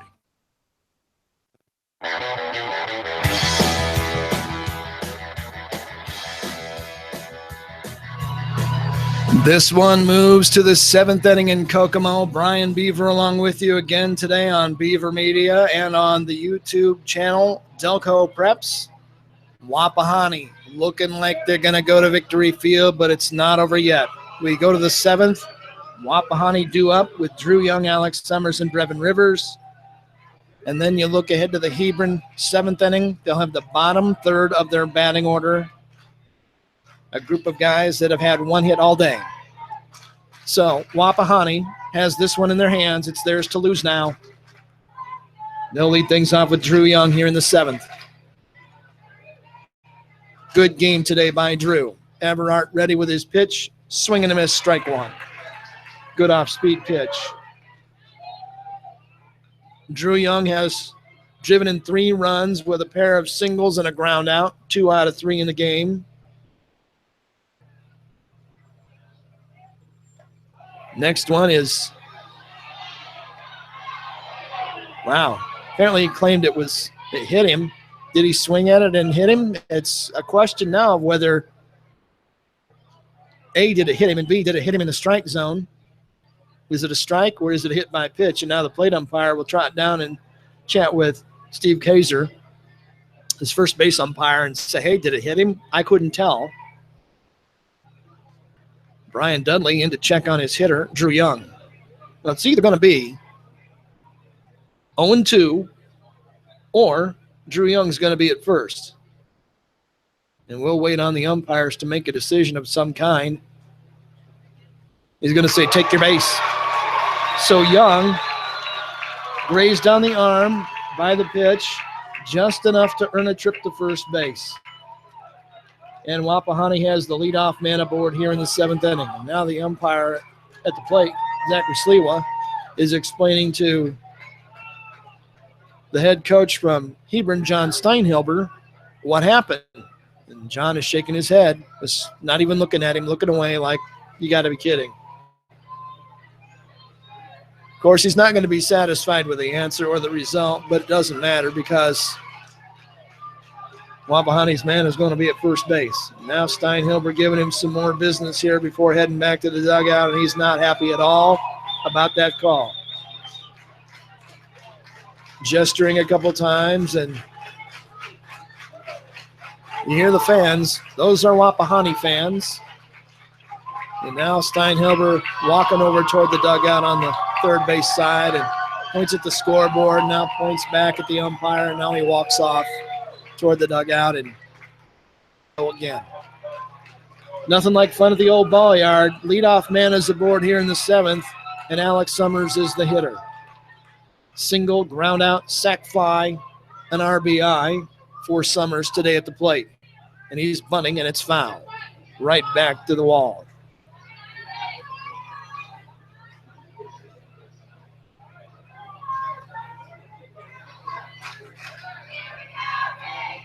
This is only the 2nd time today Wapahani's leadoff man has reached. Let's see if Summers can move him. Short lead at first. He's not going anywhere. Another bunt. This one again back to the wall. Foul. They count quickly, 0-2. 6, 10, and 1 for Wapahani. 2, 4, and 1 for Hebron in the 7th inning. Tapper foul back behind the plate. Summers manages to stay alive. His top job right now is A, not get hurt, and B, be ready to pitch the 7th inning. He has gone the distance on the mound today for the Raiders and has done a great job. Here comes the pitch to him. Ball towards second. He'll go down to short for 1. He dropped the ball. He's going to be safe.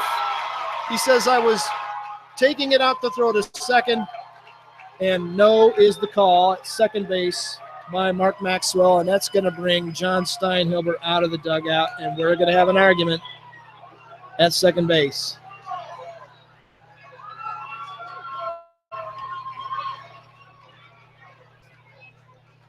And now he'll have a conversation with Mark Maxwell. John Steinhilber says, ask for help. And the third base umpire is going to be called in by Mark Maxwell, and Brett Patrick will be asked, what do you think? Was it a transfer? Was he out, or did he never have it? Right now, the original call is safe. The call remains safe. Well, that's going to have to be an error on the shortstop, who couldn't handle it cleanly. It wasn't hit hard enough to get to, I can tell you that. But they had it in plenty of time to second to get the force on the front end, and the dropped throw is costly. Summers is safe at first on the fielder's choice, and Brevin Rivers is due up, but time called now, and John Steinhilber will stay out there and talk to his pitcher and his battery and his infield about what they're going to do next. We're in the seventh inning. The top half, Wapahani leading 6-2. They've got their first 2 men on here in the seventh inning with Brevin Rivers coming up. He's driven in a run with a single, part of a 1-for-3 day. Steinhilber, the coach from Hebron, not a happy camper here in the seventh inning. He's had a couple calls go against him, and he's not thrilled about that. I don't expect him to be. His season is on the line, and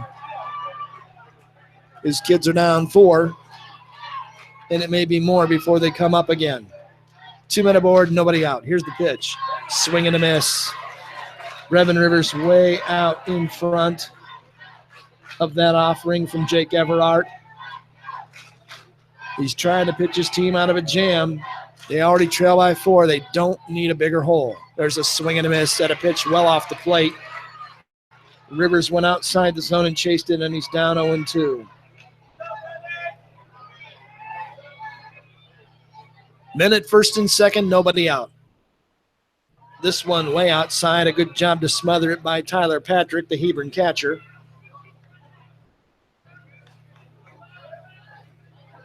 One ball, 2 strikes.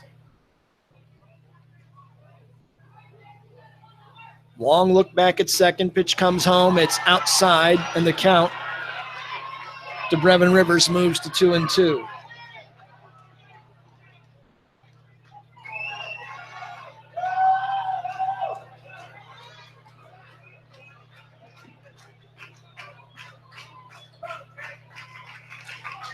Two balls, 2 strikes, 2 on, no one out. Pitch on the way. Fly ball into shallow left center field. Shortstop out, left fielder over. The left fielder makes the call on the catch. Travis Patrick with a nice job to corral it, and that's 1 away. Neither runner can move up. That'll bring up Isaiah Brozier. Fly to center, grounded to second, grounded to first. 0-for-3 today. Trying to move Drew Young out at second and Alex Summers out at first. Swing and a miss on the first one home from Everhart. It's 0-1. Braxton Davis, the Raider DH, loosening up in the on-deck circle. Pitch on the way, and it is low. 1-1. Wapahani in good shape here, leading by 4 in the seventh inning. They look to make it more than 4 if they can get a ball down. There's a breaking ball upstairs from Everhart. The count moves to 2-1. Drew Young was hit by a pitch to lead off. He went to second on the fielder's choice. That sent Summers to first. Here comes the pitch. Pop back out of play. Over the home grandstand. And it's 2-2.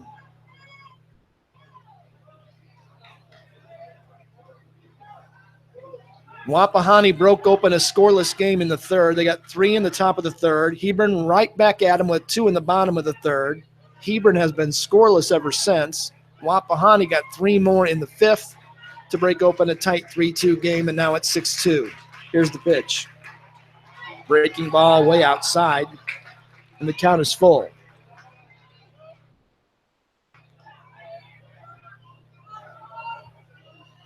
Raiders have had a couple of bases loaded situations already in the game, and if they can get Brozier aboard, they might have another bases loaded situation again here in the seventh. Payoff pitch due. Long wait. Everhart brings it home. Strike 3. Called strike on a delayed call by the plate umpire, Zachary Sliwa. That's 2 down. Brozier goes to the dugout, and that'll bring in the DH, Braxton Davis.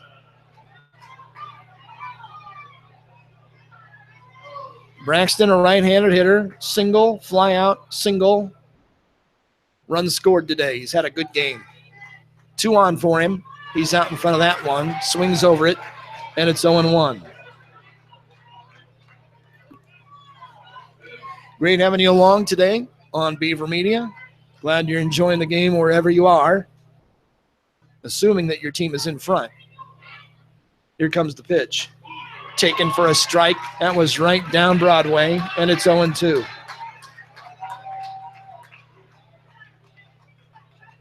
Raiders have done all of this in the 7th inning without benefit of a hit. They have 2 men on at first and second. Here's the pitch. Slapped down the right field line, well back out of play. Just one of those flick the barrel, stay alive kind of swings by Davis. Everard still ahead 0-2, trying to get out of it here in the 7th for Hebron. Here's the pitch. Ground ball toward short. That ought to do it. He's going to take it to first, and the throw nearly pulls him off. He's safe! It did pull him off. Long enough for him to beat it out. Oh, is the pitcher hot? Oh, man. And now, hey, the first baseman rolls the ball over toward the mound. He's checked out mentally, and he's not happy. Ow.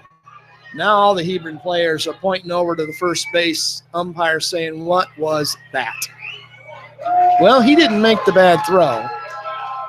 And now the pitcher's going to run over and get between himself. And he hadn't let go and got between the umpire and his shortstop because his shortstop was not at all happy with that call. Logan Ryan probably came close to getting thrown out. Everett ran over and got between him and the umpire. Time now called. The entire Hebron infield on the mound again with their coach, John Steinhelber. Ryan is hacked off. The upshot of it is E6 on the throw to first. That allows everybody to go up 90 feet. And the bags, again, as predicted that they might be, are full. That's the second error in the inning by the shortstop, Ryan, and there's not much you can do about any of that. I thought he would go the short way for the force at second, but he didn't, and it cost him. Now from the windup, Jake Everard into his motion. First pitch comes home to Tyson Lipscomb, and it's ball 1. Lipscomb can break this wide open if he can get a ball down. Here comes the pitch. High fly ball, right field. It's over his head. It's going to go all the way to the wall. 1 man in, 2 men in. They're going to send the 3rd man. Heading for 3rd. It's a 3-run triple. And Wapahani leads this one 9-2. Huge moment in the game. 3-run triple by Lipscomb. And this one is all but over. Drew Young, Alex Summers, Braxton Davis all come home to score. In an inning that was extended a couple times. They are costly. I think that's going to be it. John Steinhelber's coming out to make a pitching change, and his pitcher can't believe he's coming out of the game. He's in shock and not happy about it. We'll take a break. Back to sort it out for you after this. We're still in the 7th inning. Wapahani 9, Hebron 2 on Beaver Media.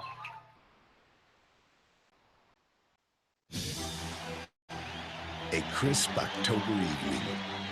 A stadium filled with fans. A pass-through. A journey completed. State of euphoria? No. The state of Indiana. High school sports. Pure spirit. Pure sport. Pure Indiana. This message brought to you by the Indiana High School Athletic Association and the high schools in your community. Oh. An elbow to the ribs. A sudden flash of tempers. In sports, anything can happen in the heat of the moment. The Indiana High School Athletic Association reminds you that when cooler heads prevail, everybody wins. When the game heats up, will you keep your cool? This message brought to you by the Indiana High School Athletic Association and the high schools in your community.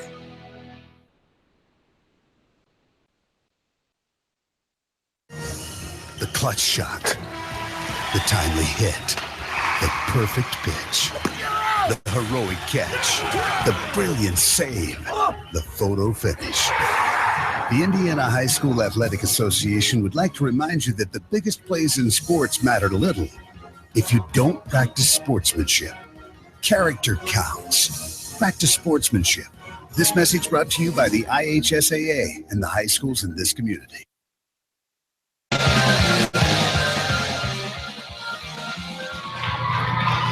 Welcome back to the 2A North Semi-State from Kokomo. I'm Brian Beaver. Hebron has made another change on the mound.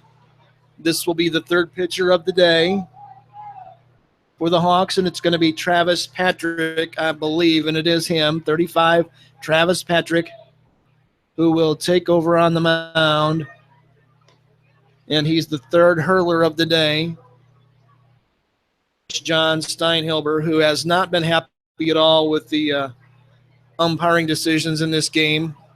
Some I agree with, some I disagree with, but in the bottom end and the bottom line, doesn't matter what any of us think. It's the guys in the blue with the counters and the masks, and their decisions are final unless they overrule one another, and they've had a couple of those today. Has not been happy. John Steinhilber, has not been happy about a couple of those decisions, and I can't blame him, but you play with what you got.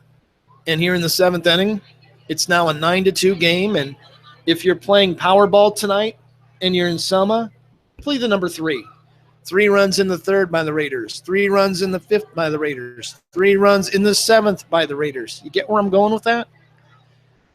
Innings so far, and the Raiders are out in front by 7, and they're in good shape with 2 down here in the seventh inning. Third pitcher of the day is Travis Patrick from Hebron. Stephen Vickery will be the first hitter he faces for Wapahani. Stephen with that number 8 on his red jersey. Ground out, Singleton scored, reached on a fielder's choice. 2 out of 4 with a pair of runs in this game. Here comes the pitch. And it's a beautiful slider for a strike. Vickery was taking. Raiders are 3 outs away from punching their ticket to victory field. There's a pitch too far inside, and Vickery is even 1-1. State champions in 2014 may have another shot at another one 3 years later. There's a fastball way outside, and Vickery is in front 2-1.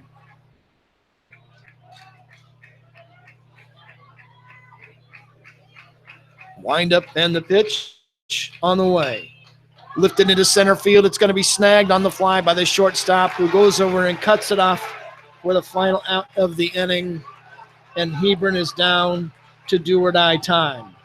Raiders get 3 runs on just 1 hit, 2 costly errors. Wapahani leaves a man on base at third. We're headed for the final roundup. It is the last chance for Hebron. We go to the bottom of the seventh inning in the 2A North Semi-State. Wapahani 9, Hebron 2 on Beaver Media and on the Delco Preps channel.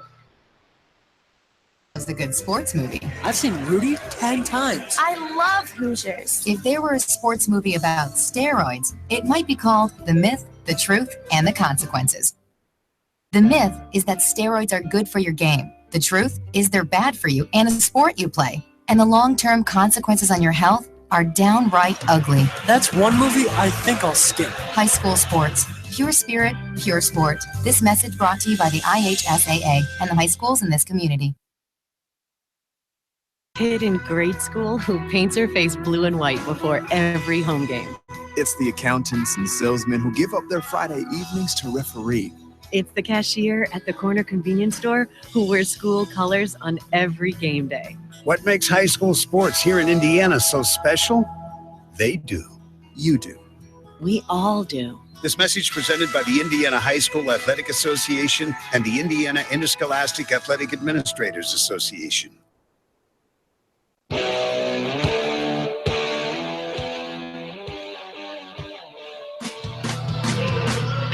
Welcome back to the ball game. We move to the last roundup, the bottom of the 7th inning in the 2A North Semi-State. Wapahani leading Hebron 9-2. Hawks are down to their last chance against Alex Summers, and he starts the inning with a fastball in the outside corner for a strike to Travis Patrick. Summers has gone the distance. Here's the pitch. Popped up, shallow left field. Left fielder says, I've got it. He makes the catch. Brozier puts it away. 1 down. Hawks are down to their final 2 outs.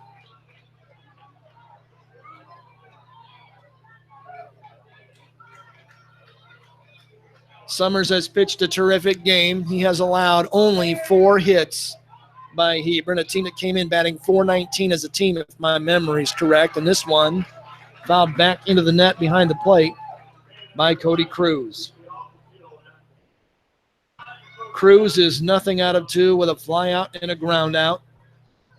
9-11-1 on the board for Wapahani, 2-4-3 for Hebron. In tight, nearly hit him. Cruz is even 1-1. Summers working on the complete game. Can he finish it out? Here comes the pitch. Shot into left field through the 5-hole, a clean single off the bat of Cody Cruz. Hawks aren't dead just yet. Then I bring up the 9-hole hitter, Mark Martin. I think we're going to have a courtesy runner at first base, and we are. Run at first.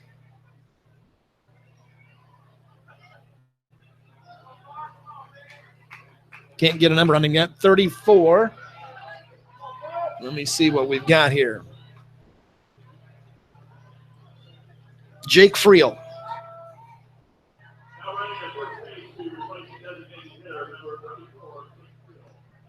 Pitch home is a called strike on the outside corner to Mark Martin. So Friel, who had been in the 8-hole all day as the player being hit for, is now going to run. Next one popped up. Shallow right center field. The second baseman back. Can he find it? He does. He makes the grab. Vickery battled that one big time. It's a pop out. And Hebron is down to its final out here in the 7th inning.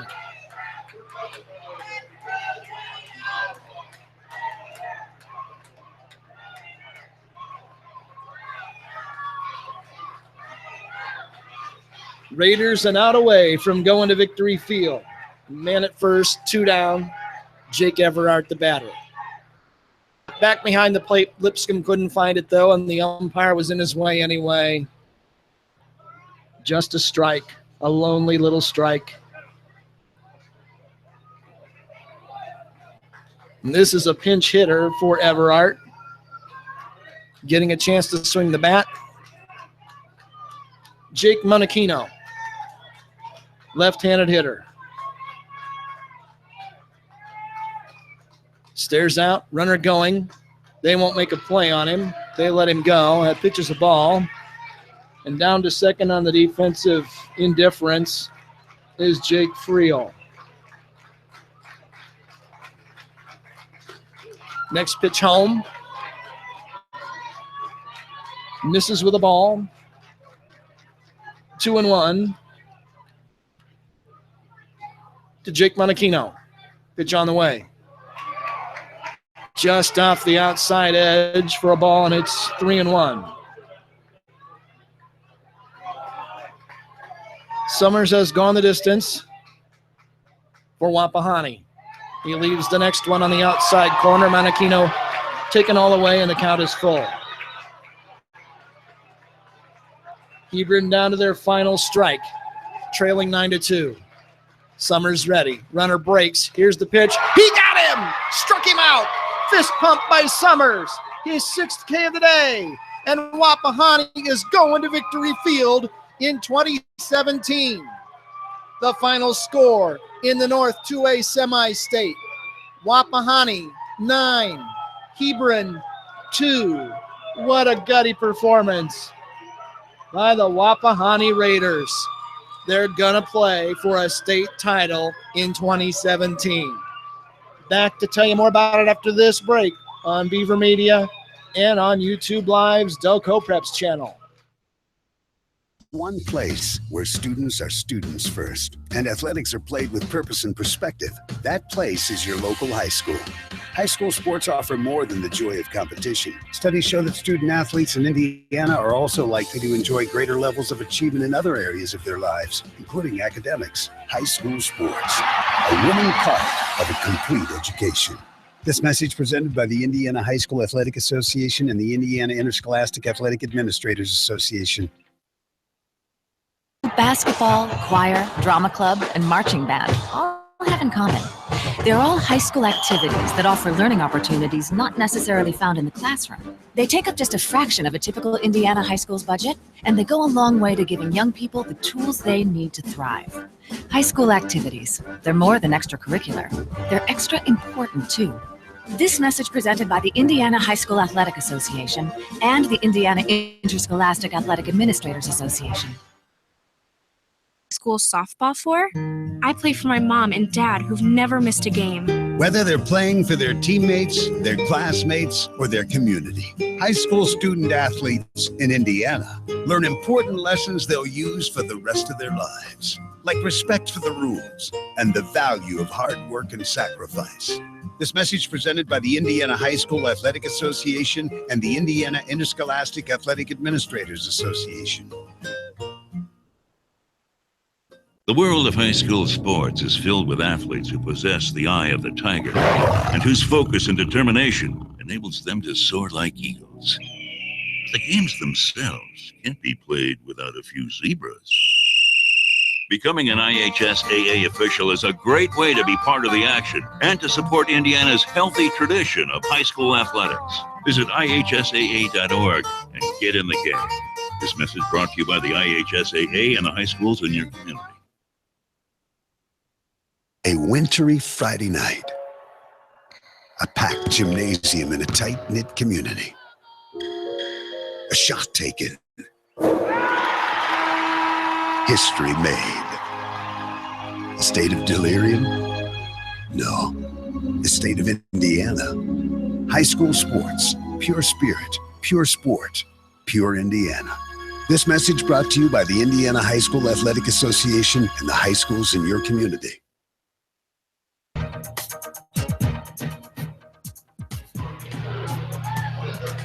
Welcome back to the ballpark. This one goes in the books, and it goes to the guys with the W on the hats. They've got the W on the board, and Wapahani is the North 2A semi-state champions in 2017. They will play for a state title next weekend. Terrific performance today by Wapahani.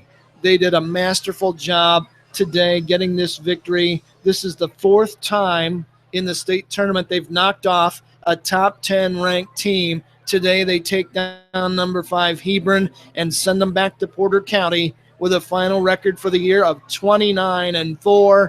Wapahani goes to Victory Field next weekend, 19 wins and 11 losses. You look at the line score in today's game. Wapahani, 9 runs on 11 hits, only 1 error. They leave 8 men on base. The Hebron Hawks score 2 runs on 5 hits. They commit 3 errors. They leave 5 men on base. Alex Summers goes the distance for Wapahani. He throws the complete game. 1 walk. Check it, 3 walks on the day. And I want to make sure my math here is absolutely correct as I tell you this one. 6. I've got him for 3 walks, 6 strikeouts. Didn't hit a batter. Didn't throw a wild pitch. He goes the distance, and he picks up his 6th win of the year, his 2nd win in the state tournament run. So what's next for the Raiders? A trip down to Indianapolis and a chance to play for the 2A state title against either Providence or Ritter next weekend. We don't know who yet, but in the end, it really doesn't matter because you got to beat whoever shows up, and you're 21 outs away from having your 2nd baseball state championship out in Selma. I could not be happier for Brian Dudley, his staff, and the administration at Wapahani, and all the kids from the team and the student body. they're going to have a blast tonight and next weekend. Unofficially, you look down at the sheet here. 13 pitches in that 7th inning by Alex Summers, and that gives him unofficially a 105-pitch complete game victory today in this one over Hebron. So a fantastic win for Alex Summers. And offensively, there were some big blows in this game. Broke it open in the 3rd inning, the 3 spot by Wapahani, and the big hit there was a 2-out, 2-run single by Drew Young. And then, of course, we got to the 7th inning, and the biggest hit of the day, that booming 3-run triple to right field by Tyson Lipscomb, drove in Drew Young, Alex Summers, and Braxton Davis, and it put the lid on this one, and that was all she wrote. So, success today. Nice, happy trip back home to Muncie for the Wapahani Raiders as they pick up their 19th win in a game that took 2 hours and 14 minutes to play. Whale of a day, and I'm really happy for you guys on a Wapahani. Well done, Big Red. You're going to the show next weekend. That'll do it for us today. I've got to pack down, clear out, but I'm glad you joined us today. This was a fantastic performance by Wapahani. The Raiders came to get it done, and they did exactly what they set out to do. The final score for the final time, Wapahani 9, Hebron 2. I'm Brian Beaver. For all of us at Beaver Media, thanks so much for joining us today. Hope to be along with you again next weekend as the Raiders go for state championship number 2. Thanks for being here. Till then, so long, everybody.